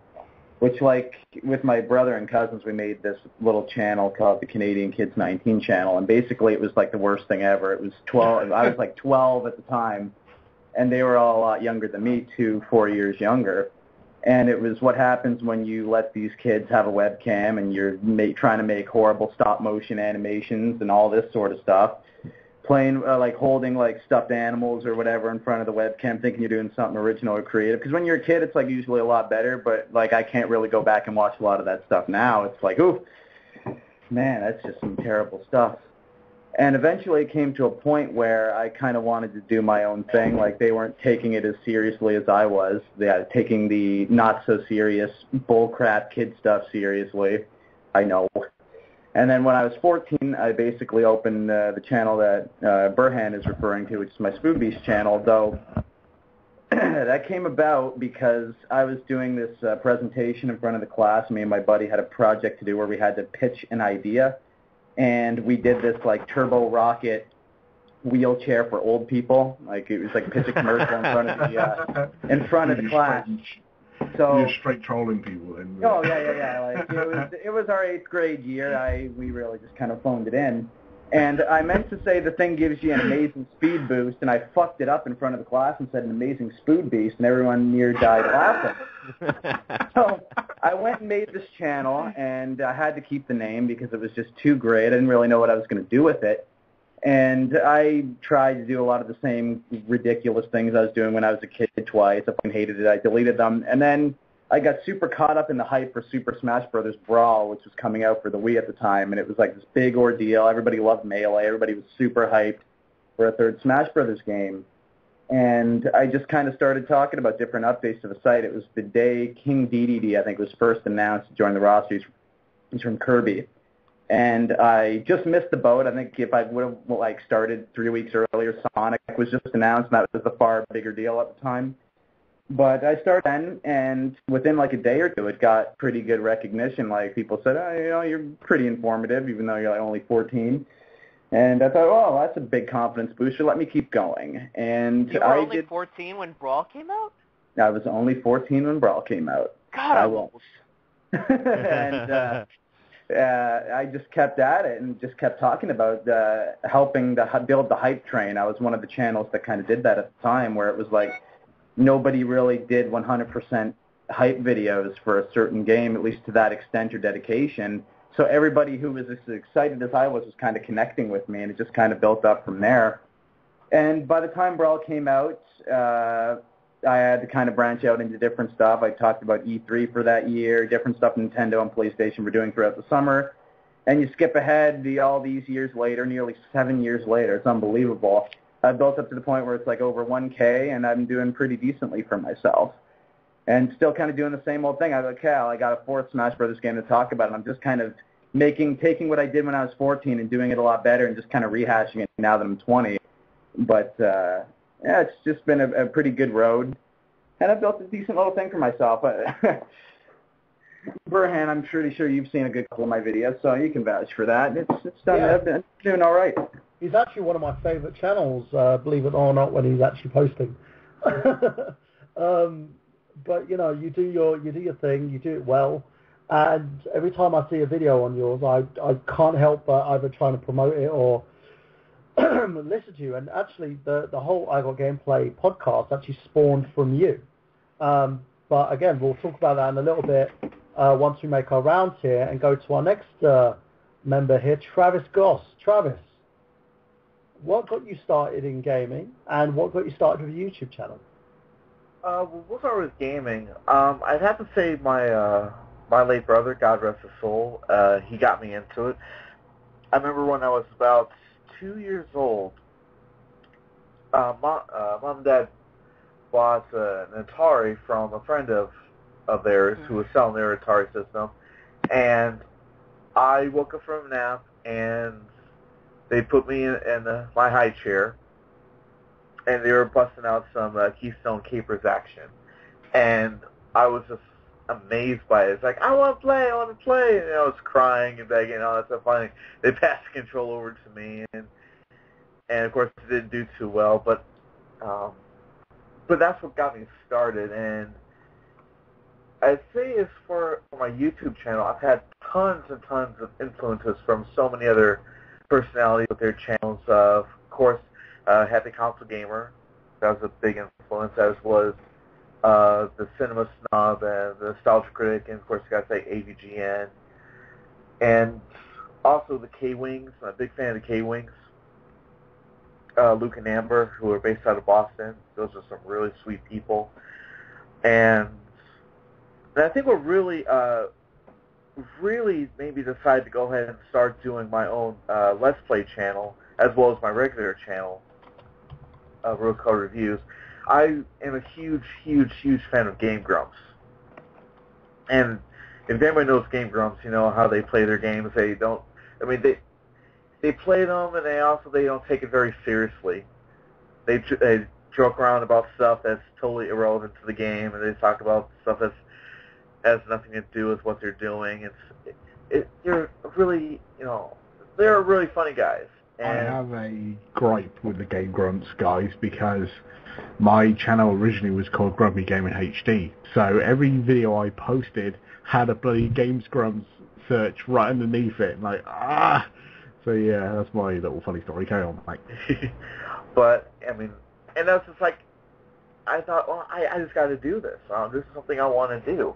And of course, when you're doing a Let's Play by yourself, anybody who has listened to my incoherent rantings on some of those games, it is very hard to do, to play a game by yourself, recording it, and then also talking at the same time. These some of these guys, they make it look easy when it's not. It is so difficult because while you're playing the game, you're also commentating on just stuff that you're experiencing in the game or just something about it, and it's so difficult. But at the same time, it's still a lot of fun. Don't get me wrong, it's still a lot of fun because one thing I do when I play these games on my Let's Play channel is I'm sharing an experience with everybody on the internet, and that's the biggest takeaway I get from it, is I'm sharing some experiences and also passing along my memories of these games that I play, and I think that's what the biggest influence from Johnny Millennium is, when he's sharing all these memories about his favorite video games or systems and all that stuff. I think that plays a big role in how I present myself when I'm playing video games on the internet. Yeah, I was going to mention, when you were talking about talking solo during Let's Plays, I have to admit the first 2 episodes of Excess Gaming Podcast was just me, and that was so depressing, hosting a gaming podcast by myself. We would have done it with you. Oh God, it was so bad. It was so bad. You guys can listen. I don't know, you haven't seen our first episode. We've all been there. I remember my first video that I ever did for my YouTube channel was a Let's Play, and I was talking like this for most of it for some weird reason. When I first started, I didn't even talk on mine. Yeah. My first video I was solo running Shadow Fang Keep in Warcraft, and yeah, I'm talking my way through it, and I'm just waffling like an asshole. I'm like, what am I talking about? Shut up! I delete that video in the end because it's just so fucking unwatchable. I don't. I always keep the start videos because you like to see the jump point where you went from being one type of person to another. So yeah, let's go on to our next person here, of course, a gentleman who's joined us a while ago and has kind of waited patiently, and that is Jeff Krupp. So Jeff. Hello, folks. What got you into doing your YouTube channel? Well, what got me into YouTube? What got me into YouTube originally was anime, because I was watching anime music videos a lot. And then what got me into starting in my own channel was probably from you guys and watching other people's channels and stuff, mostly. Oh, you're too kind. Well, that's awesome, Jeff. That is awesome. And this is the fun thing as well. I can go back to like the start of IGG, let you guys basically in on something. But before I do that, of course, I want to give a shout out to Xbox Fanboy here. He said he finally played and finished Brothers this week, and then what an awesome game it was, and that he doesn't actually check out other people's Let's Plays videos because it ruins the experience of gaming in them. So he comes from the other side of the audience, because the majority actually now check out these YouTube channels, see what everybody's been up to, and they kind of get in on it as well at the same time. But with myself, I was doing a podcast called Smart Out Moment. It's a wrestling podcast with Tony Mango. And I was also venturing onto a wrestling forum with a friend of mine, which is Braden Mayhew. And I brought him onto that podcast, and Tony was always telling me about this gaming thing. Because I've given this gaming channel, YouTube channel called I Got Gameplay to somebody. They don't use it. You know, they say they're going to use it, they don't use it. And he then pitched me an idea about doing something called fanboysanonymous.com. And wanted to try and have something for a launch. So I said, look, just give me the I Got Gameplay name, and we'll put together our own podcast. And the two original guys came on with us, Nick and Sean. Shout out to Nick. He's gone on to bigger and better things, of course, with his own joystick jerks. And Sean Mitchell's gone on and he's doing his own thing as well on Fanboys. But they worked with us. Our first show, if I remember, was on the game Heavy Rain. Then we actually did a 3-parter on Suda 51. Immediately after that, it was like right after. Those are our first 4 episodes that we did. And I can't believe it. It's like already a year ago already. It's kind of mesmerizing how fast time flies. Yeah. I just subscribed to the crazy podcast on iTunes, so I just basically bombed all the download. I just downloaded every single episode before coming on here, so I'm going to definitely keep up with it now. I didn't realise it was on iTunes. I thought it was just on here. It was actually quite kind of my whole sort of marketing thing, because what I tend to do with the project, I kind of embraced it head on. And at the time, everybody had their own things going on. Braden was concentrating on his YouTube channel and had like loads of his personal stuff going on as well, and on his own situation. The boys kind of left, and I was kind of scrambling. I was at the same point where I was like, Zan, I'm sitting there trying to find other hosts. So I got on with a couple of guys for Mega Powers Radio, Brandon Ligon, who comes on the show very generally as well, and Mike Payden, who is a former host of the show. He does his own projects now as well. And the show took on a life of its own, and then eventually hosts were like coming and going like no one's business. So I put out an advert for some hosts, which was Zach and Kyla. They came on the show and haven't left ever since, even though I try to force them out. They just stay there. They're like part of the furniture now. But they've been amazing.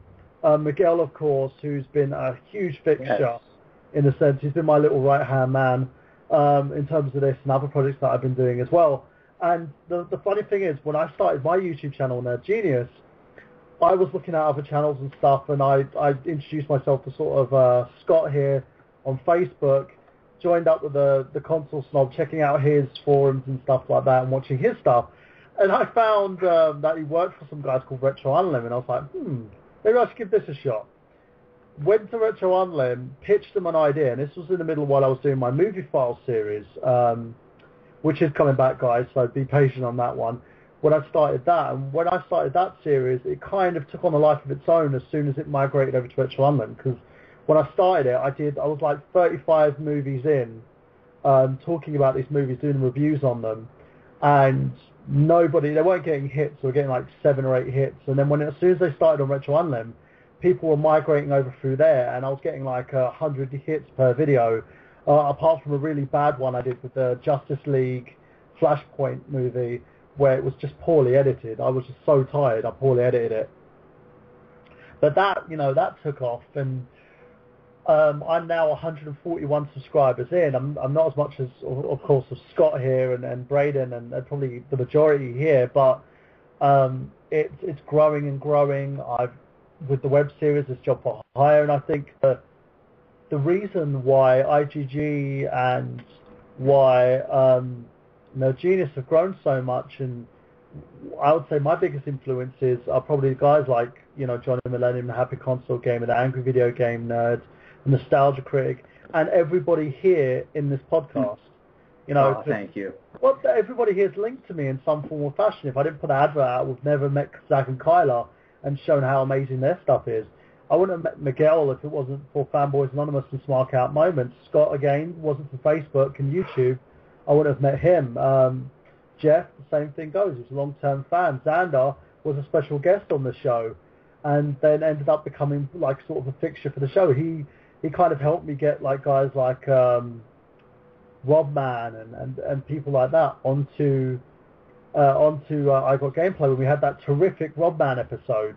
Travis was a fan of the show first before he started doing his own things. And of course, Braden, me and you, we go way back, and it's kind of the fun things where it's not just a gaming show anymore, it's become an experience. This is what life has been. And I have to give a thank to everybody on I Got Gameplay. I've got to give a big thank you to all the gamers out there and our audience as well. And a huge thanks to Stephen and Retro Unlim for for allowing me to take the I Got Gameplay forward into its own network, so to speak, with the Retro Unlim Network. For what most people don't know is the network's kind of run by me here. It's and we're looking at new content and stuff all the time. I'm so happy to be a part of something like Retro Unlim and being associated with someone like Scott. Every time I go on a video cast with Scott, he never ceases to amaze me because he always cracks me up every time I'm on there. I've got to give a shout out to other guys like Dave Wade, for instance, who's very politically minded in his own sense, but also very, very talented and very funny as well in his own right. John as well. I give a huge shout out to everybody else in Retro Unlim, including a spectacular person by the name of Half-Bit, Daniel O'Neill. Daniel, I know we're supposed to have you on the show this week. I don't know what happened. Probably time probably got the best of you on this one. We'll hope to bring you on the show at some point. He's an amazing guy. He's got, for those of you guys, if you love the Angry Video Game Nerd, if you love guys like Nostalgia Critic and stuff, if you like those kind of script-written shows, Half-Bit, Retrospective Perspective, takes those shows and eclipses them. I'm such a fan of that show. It's literally, as soon as I got my hands on Retrospective Perspective, I tried to find more. I tried to find episodes that I haven't even watched yet. So I keep bothering Stephen to see those shows. And then also, guys, if you want to check out the content from all the creators here, from everybody, including Travis, Xander, Getting a Nerd on, Scott, of course, everybody on this channel, check them out on retrounlim.com, www.retrounlim.com. I can't say more positive enough things on here.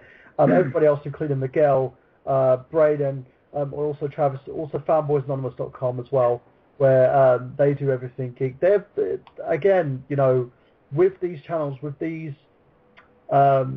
places, with every single situation I managed to get myself into, I've met a great bunch of people, so many talented gamers out there.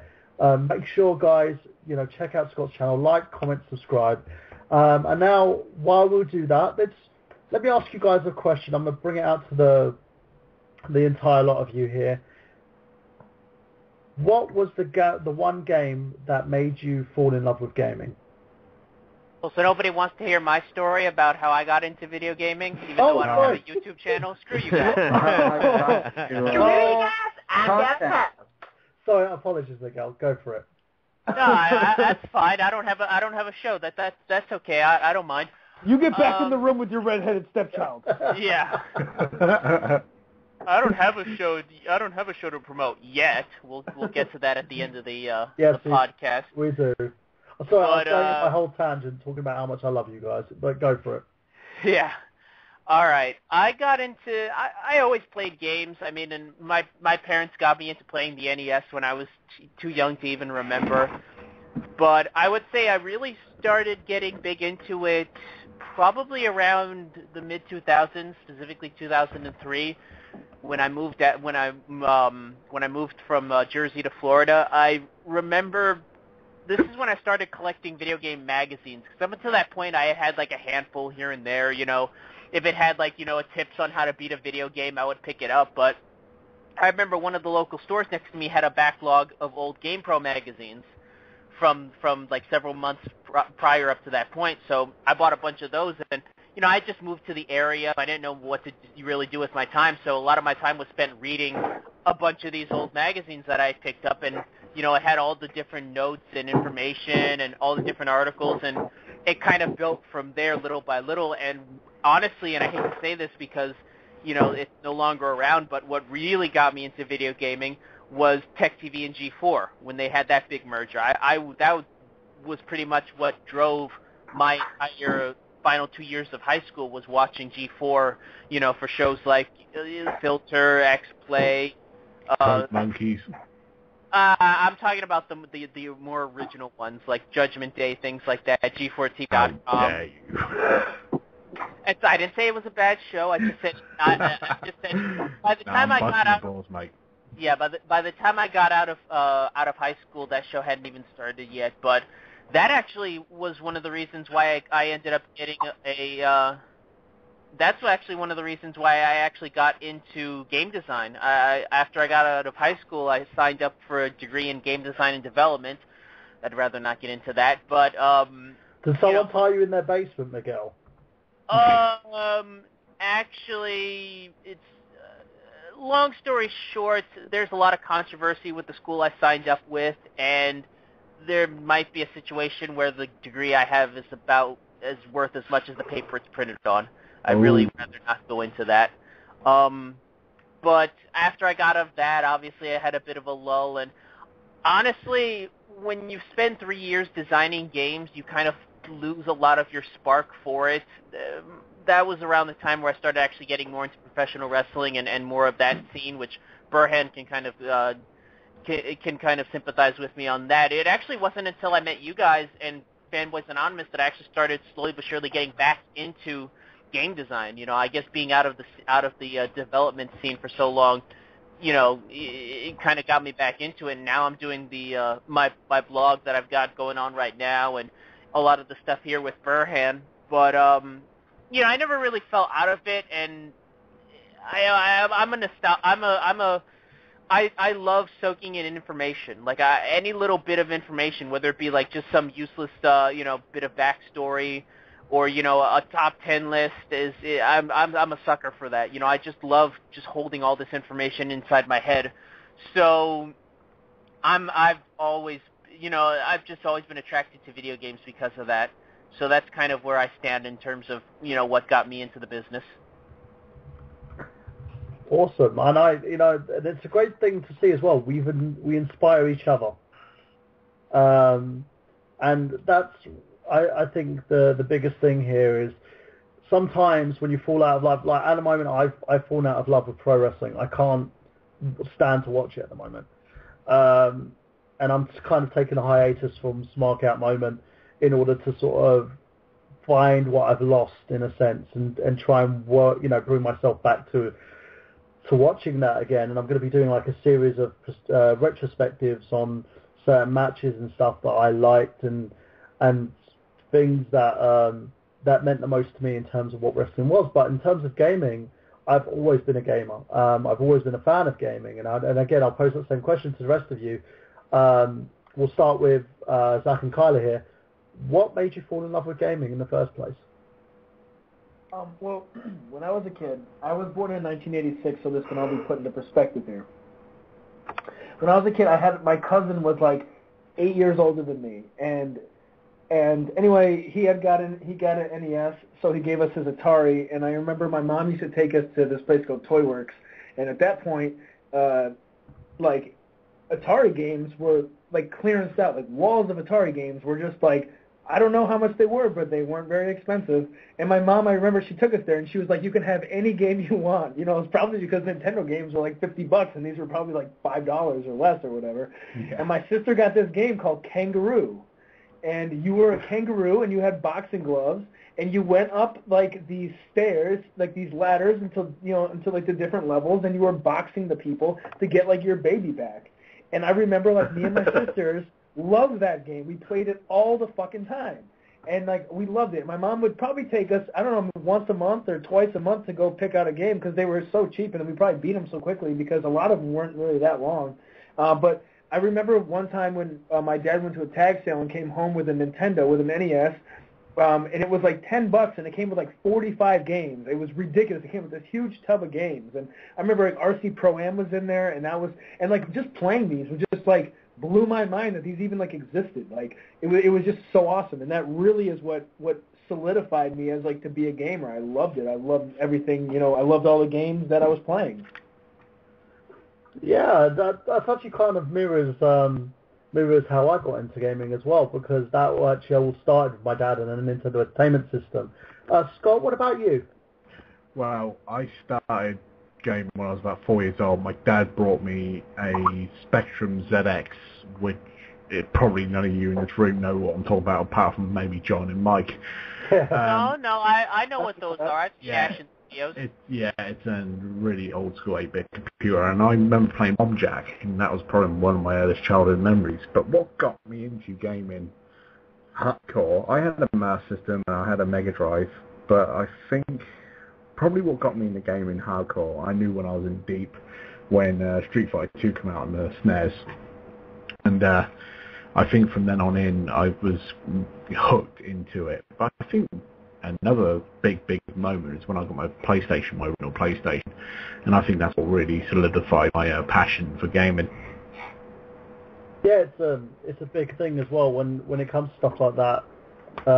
You always need to sort of find your feet, and I think the PlayStation sort of found it for most people.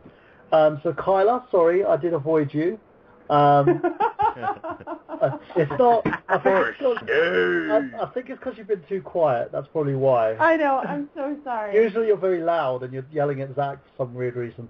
I know. I worked all day today and I have to work early tomorrow. Kyla so just I'm a got home at like 7:20 or 7:25. So yeah, like right before the show started. Right. I'm so sorry. So what got you into gaming? Well, I think I may have told this story maybe a handful of times, but I had an older brother who's a serious gamer, and I'm sure he still is. I think he's somewhere in Florida these days. But he was a serious gamer, when I was a kid, and I was born in '88.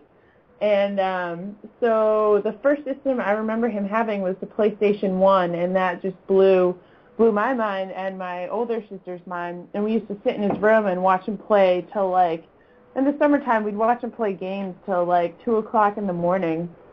And so that happened, and then for some reason I just fell out of gaming, and I'd rather play outdoors and crap. So probably after high school I started getting back into video gaming for the nostalgia factor.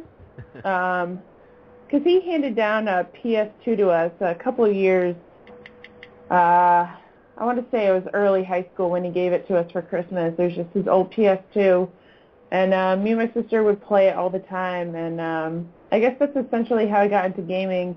And then later in life, things like G4 and X-Play came around, and it kind of got me back into it a little bit, where I was like, okay, I want to watch this show because I really like video games.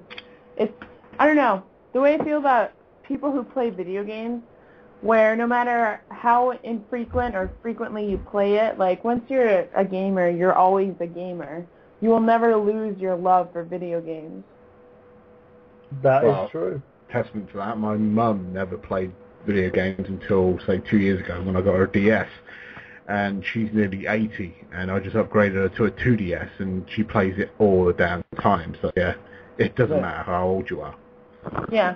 I don't think you will ever lose your... I don't know. I never lost my love for it. Pushing 25 here, and I'm such a baby. Yeah, 88. I was born in 84, so there you go. 82. 86. 85. 79. Yeah, I'm 93. I'm 93. 93? Who's 93? 93. You might have been down Right here. 93. Get out of the room. Come back. Come back in 10 93 years. babies have AIDS. No one likes them. Come back in 10 years when you got some real nostalgia under your belt. No, there's Just something trying to tell you when your different balls are between dropped. people. We can wait. People who were born in the 90s, there's just something totally different about them. Who's that, Travis? Did you say 79? That's where I was born. Yeah, so then you feel that way about people in the 80s. They're like, you guys don't know anything. Everyone who was born in the 80s, here's an eye-opener, your parents did blow. My dad always used to tell me that he did blow. It was kind of weird. I'll tell you this one story, actually. I was smoking weed in my brother's room. I was just going through my divorce. My dad was sitting there with me, and I was like, do you mind if I roll this up? And my dad was like, no, it's fine. So I'm sitting there smoking weed. He started taking a puff. And then he goes to me, you know what would be good? If I had some crack right now. Wow, that's good parenting. That escalated quickly. Yeah, I just looked at him and went, It's not Breaking Bad, it's more like Breaking Dad. Yeah, I just looked at him, and he actually did look like Walter White. It's kind of strange. He was like a very pudgy Walter White. So I looked back at him, and I was like, Dad, he's like, you should try some. I was like, no, it's not. And so I did. Actually, just to not say that I did. But that was fun. And we would always we'd have like the weirdest situations we end up together, you know. I remember once he took me to a porn like shop, like, full of porn in the shop. I'm sitting there and he's like taking me home from school. Yeah, he's taking me home from school one day. I was like, I was coming from sixth form, and which is like college basically. I'm sitting in the car with him, and he goes, "I'm going to give you these tokens. Can you go in there and pick these DVDs up?" And I'm just looking at them, and I went, "Are you serious?" No way. Yeah, and he's like, "Just go in there." I was like, "Why can't you go in there?" And he goes, "The guy knows me." What were the titles? It was like Badass Bitches, like Scum Whores and stuff like that. Booty bitches. I love the titles of porno. PG-13 show. So I go straight in there, and then the guy goes to me, "Don't get those, they're softcore. I will do you a deal on some hardcore ones for like 20 quid for 10. So I go back outside and I hand my dad the softcore ones, and he goes, "Do you say anything to you?" I said, "Well, you said you were doing me a deal on some hardcore ones." He goes, "Right, here's 20 quid and go back in." I was like, "Oh, for frick's sake, why did I open my mouth?" So I'm going in there, and you know when you're trying to browse, you're trying to look like you're browsing, right? And I'm standing there thinking I'm in a porn shop and I'm trying to look like I'm legit. What, you know, you don't know what to say to these people. So Make like, sure your hands aren't in your pockets. You're fine. do you know what I mean? You're sitting there, you're like talking to your crack dealer. You'll never sit down and have a chat with your like drug dealer or anything like that. So you're never going to have a chat with the guy who gives you porn. So I'm standing there and I'm like, "Yep, how's it going? Yeah, okay, I'll take these." And then he's looking at the DVDs and trying to get an understanding of my character, so to speak. You know, so you like big buttholes, do you? Yeah. I'm just standing there like looking at him, thinking, like, feeling extremely embarrassed as he goes through these 10 porn DVDs, like hardcore DVDs. I get in the car, my dad puts them in the glove compartment, wraps them in a bag, pops them in there and goes, "Right, now you got to take them into the house, get them past your mother, and I'll let you have one." Which one did you pick? So your dad was giving you fat material? Yes, and I found, at the time I had this huge lesbian fetish, so I was trying to find the one with the lesbians in it. That was pretty much it. But that's to you, Dad. That's to you and your kookiness. It's amazing. So let me guess. Were you in sync when it comes to... Sorry, Kyla. Were you in sync when you went to the island of Fapcadia? What, me and my dad? Yeah. No. Was you jerking off your room or was you jerking off in the front room? That's family values right there. I never checked, Snob. I never checked. I probably will never check. It's not like I ran into his room and like opened the door and said, "Dad, are you doing it too?" That's just Fuck off! You put me on my. You put me on my. Oh, my time. You put me on my fucking flow now. Fuck off. Yeah. But Dad, here you lies the legacy of I Got Gameplay, 2012 to 2014.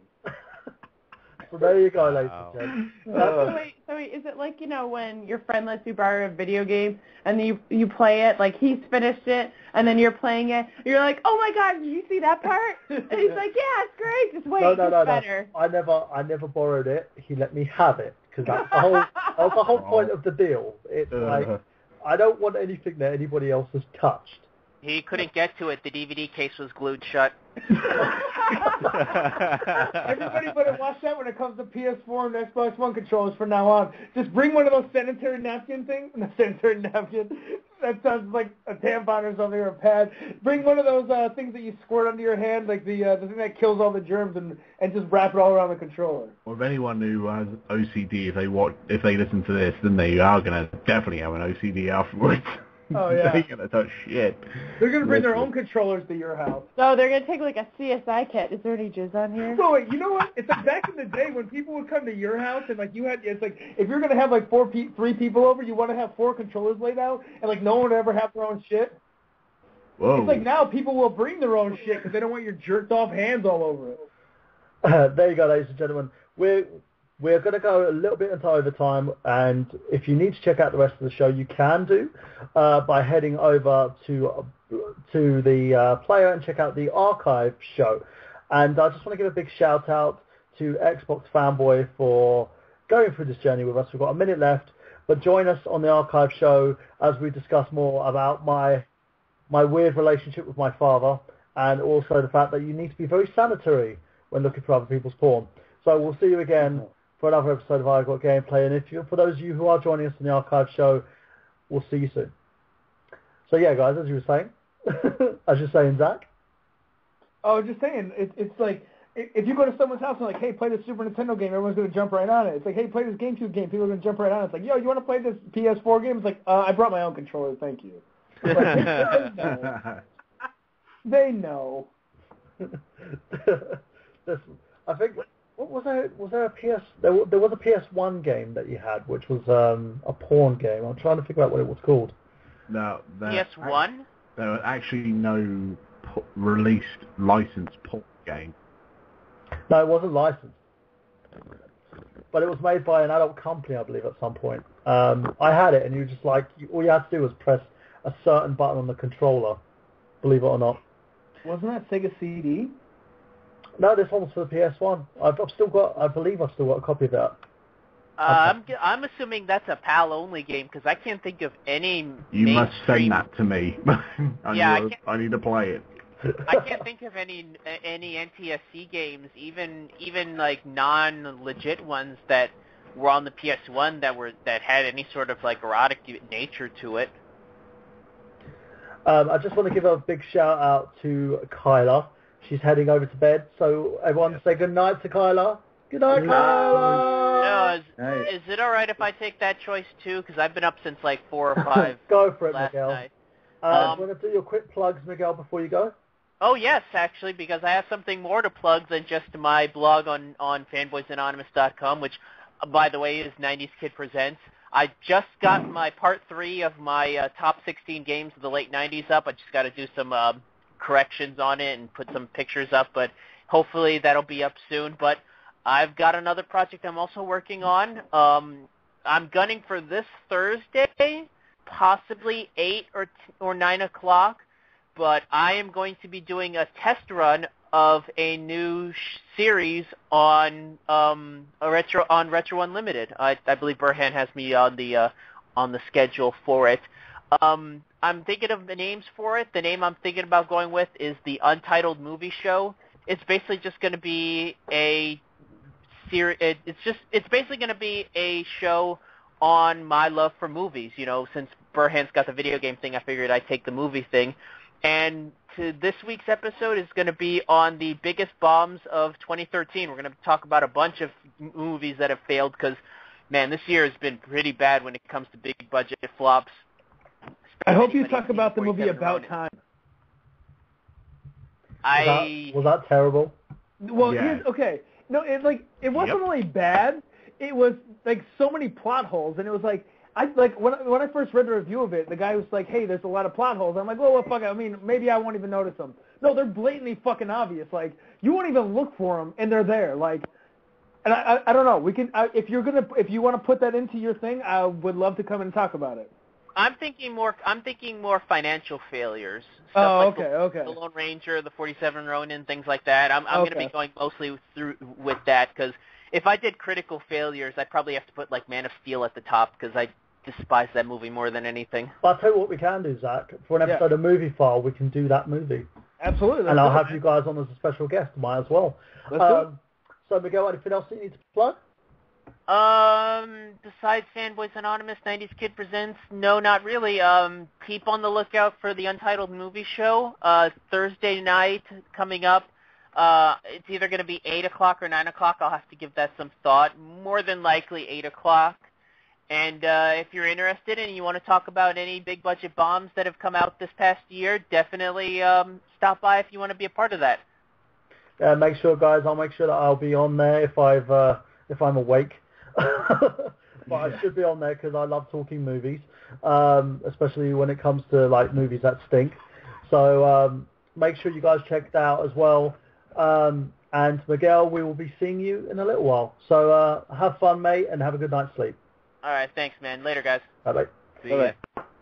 Right, so what were you saying, Zach? No, I was just talking about the movie I was talking about. Yeah, you. All right.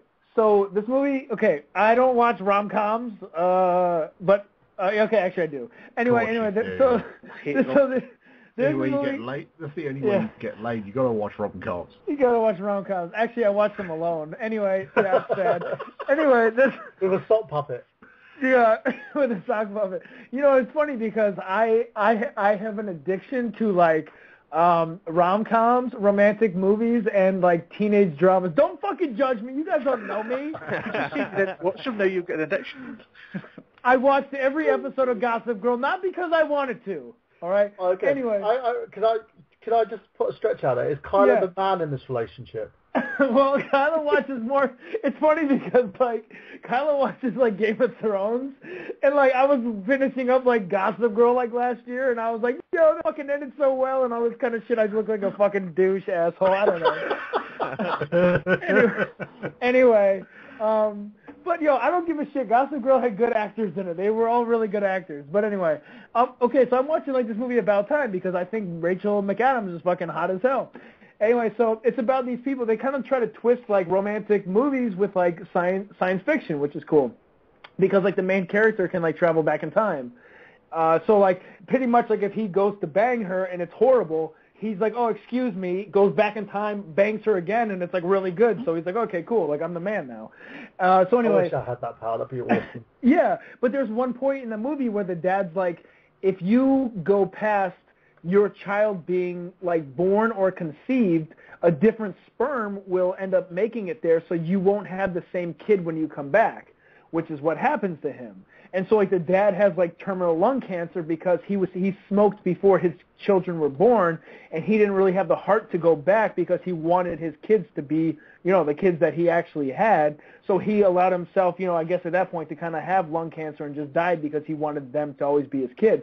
Well, then randomly later the dad's like, why don't we both go back to when you're a kid and we have fun? So they both go back, and he's like 6 years old, the kid, and when the kid comes back, his kids are the exact same kids that they were when he left. So it's like, okay, well, there's nothing in the movie that's like legit. Like the rules of time travel keep changing, and it's kind of bullshit. I don't know.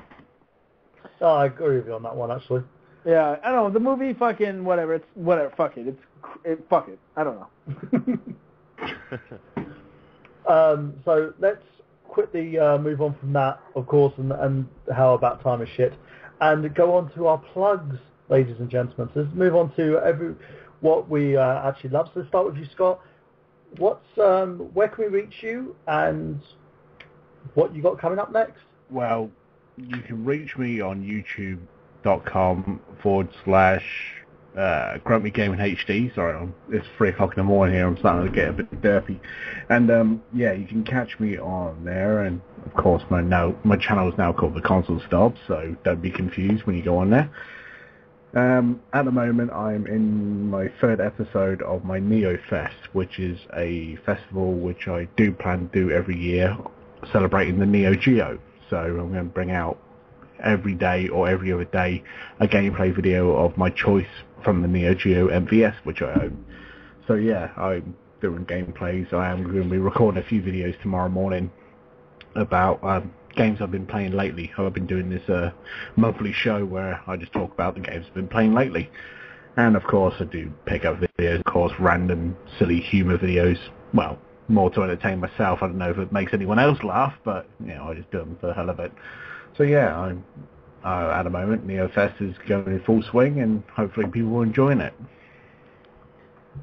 And let's go on to John. John, what have you got coming up? Well, before I get to my main plug, that's what I'm going to do in a minute, I've got a couple of new things coming up. Starting on Monday, I'm going to have a Mega Drive Monday. That's my new weekly thing that I'm doing. And I'm also doing one soon called PlayStation Tuesday. You get it? Tuesday. Oh, yeah, I get it. PlayStation Tuesday. But my main thing is I'm going to have a show on Monday night on the Retro Unlim Network called Desert Island Games.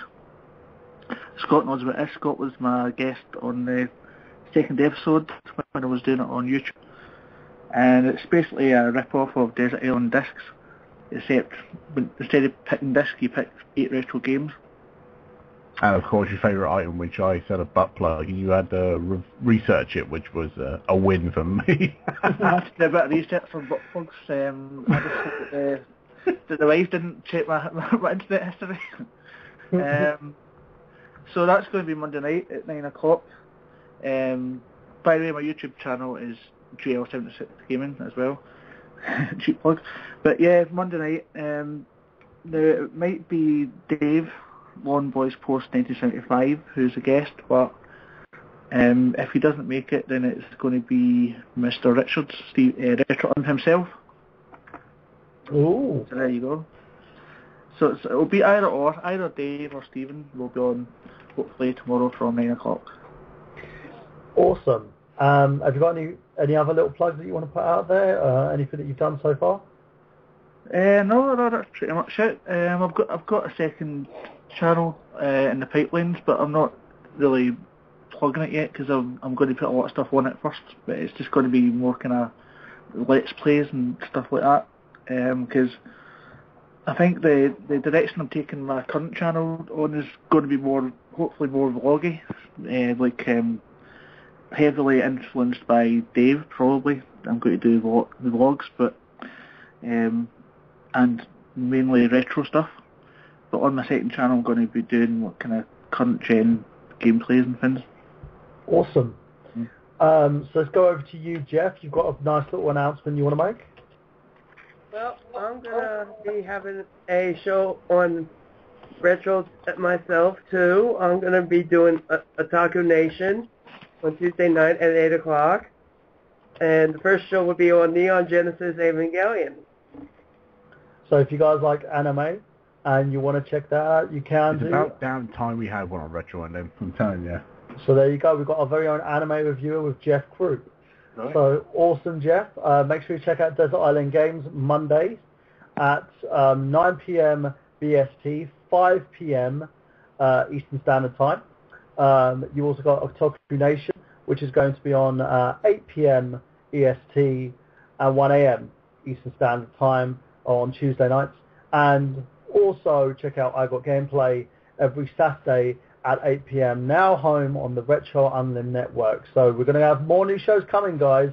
So watch this space. I'm in negotiations to try and get some shows taken from podcasts and put them on the live format because it's a great thing. We've got a lovely network here and a great slew of hosts, hopefully who are going to be taking us up on the offer. So let's go on to you, Braden. What you got for us? Not much from some things. Braden? I think he's probably fallen asleep. Zach, what about yourself? Yep. All right, Ben, you can find us at youtube.com/gettingyouernerd on. You can also find the band that I'm in at killtech9.bandcamp.com. That's KILTAC, the number 9.bandcamp.com. We're actually about to record our new album in 3 weeks called You're Welcome. Right now you can hear The Promised Flavor, which is our newest one out. And you can also find Getting Your Nerd On Facebook. Just search Getting Your Nerd On. You can find it there. And if that uses spaces, so Getting space, Your space, Nerd space on. And if you don't want to do all that stuff, you can just find us on YouTube, and we have a Facebook and Twitch link from there. So thank you, and yeah. And of course, Xander. All right, well, I actually just recently joined the Retro Unlim Network, so you guys can see my videos on Retro Unlim, but you can also check me out on YouTube. It's youtube.com/XanderScullion. And I also host a podcast, Excess Gaming Podcast, that you can listen to on Podomatic.com or on iTunes. And actually, I'm going to be recording a new episode on Tuesday, joined with the wonderful Michael Burhan. So he's getting a double dose of Xander Scullion. So I always love Xander in double doses. Second helping. But yeah, I do a video weekly. I'm actually getting some stuff together for the video for this week, and it's kind of funny because we were talking about video game memories, and that's something I talk a lot about in my videos, and I haven't done a video game memories video in a while, so this next one's going to be going back to that format. So check it out on youtube.com. And last but not least, of course, Travis. Yes. I talked about my YouTube channels, and I'll plug them again. It's www.youtube.com/rosecoloredreviews, the show where I take a look at classic television shows, video games, and movies, and through rose-colored lenses, see if they still stand the test of time. And I got a Let's Play channel. It's www.youtube.com/rose-colored-let's-play. Just actually last night I recorded a new Let's Play, which will be posting here real soon. It's of me playing NES Remix. And it's so fun. It's my first impressions video, so I'm going to get that posted here real soon. And I got some other ones I'm going to be putting up on not only on YouTube, but also on dailymotion.com. I signed up, I got an account on there.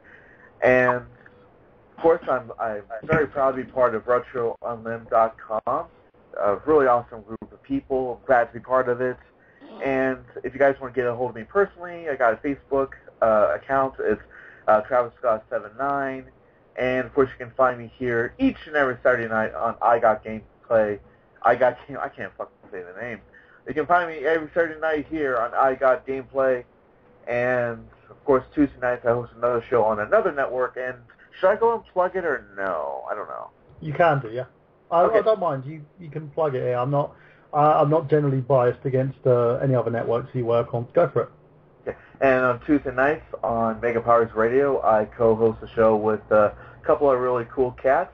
It's Geek Speak, and it's on Tuesday nights at 8 p.m. Eastern. Each week we have a different set topic, and good time had by all. So go check it out. And also check out Braden Mayhew on youtube.com/Spoodbeast. SPOODBEEST. And he's also on fanboysanonymous.com as well, and also frequently a member of the I Got Gameplay podcast. I want to give a huge shout out to a very, very lovely individual, someone that has really put a smile on my face for the last couple of days, and that's Samantha Jennings. For those of you who don't know, Sam has been going on a huge publicity blender for us. You know, she's been going on the YouTube channel, doing some paid YouTube likes and stuff for us as well on I Got Gameplay, and literally taking the initiative and going out there to try and get us as much publicity as possible. Sam, we love you to pieces. Hope to see you again on next week's episode. You've really, I can't say how much it means to me that you actually done this, and how much it means to everybody who participated in IGG. And let's look forward to 2014 as IGG goes to bigger and better things, guys. And thank you to everybody out there for us. Last few plugs, of course, for me. I've got a movie out on dailymotion.com. It's on a video on demand service called The East London Story, Slap or Die. This movie was supposed to be released in 2007. Never found a release date. I managed to get the rights over it, so I've released it. It's a bit cheesy, just to warn you. I've actually going to be doing a movie file on it as well. That's been done. I've just got to edit it and put it out there, which is reviewing this entire movie and talking about why the movie was so good but it was bad at the same time. So check that out, guys, if you want to basically get a review and have a look what you think about, an honest opinion of what I think about the movie, because every time I do these movie files and I take shots at people, I'm one person as well who needs to learn my lessons, and I did from this. You can also check out I Got Gameplay again every Saturday night at 8 p.m. Nerdgenius.com, youtube.com/TheNerdGenius, or dailymotion.com/NerdGenius. I've got both the channels up and running at the moment. This Job for Hire episode 3 should debut tomorrow.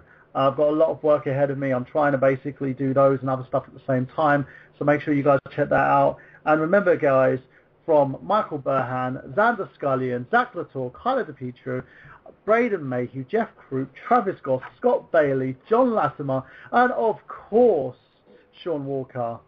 Just remember that we've got gameplay. Have you? No. Yeah. Oh, God, he just ruined it. It's like a trolled.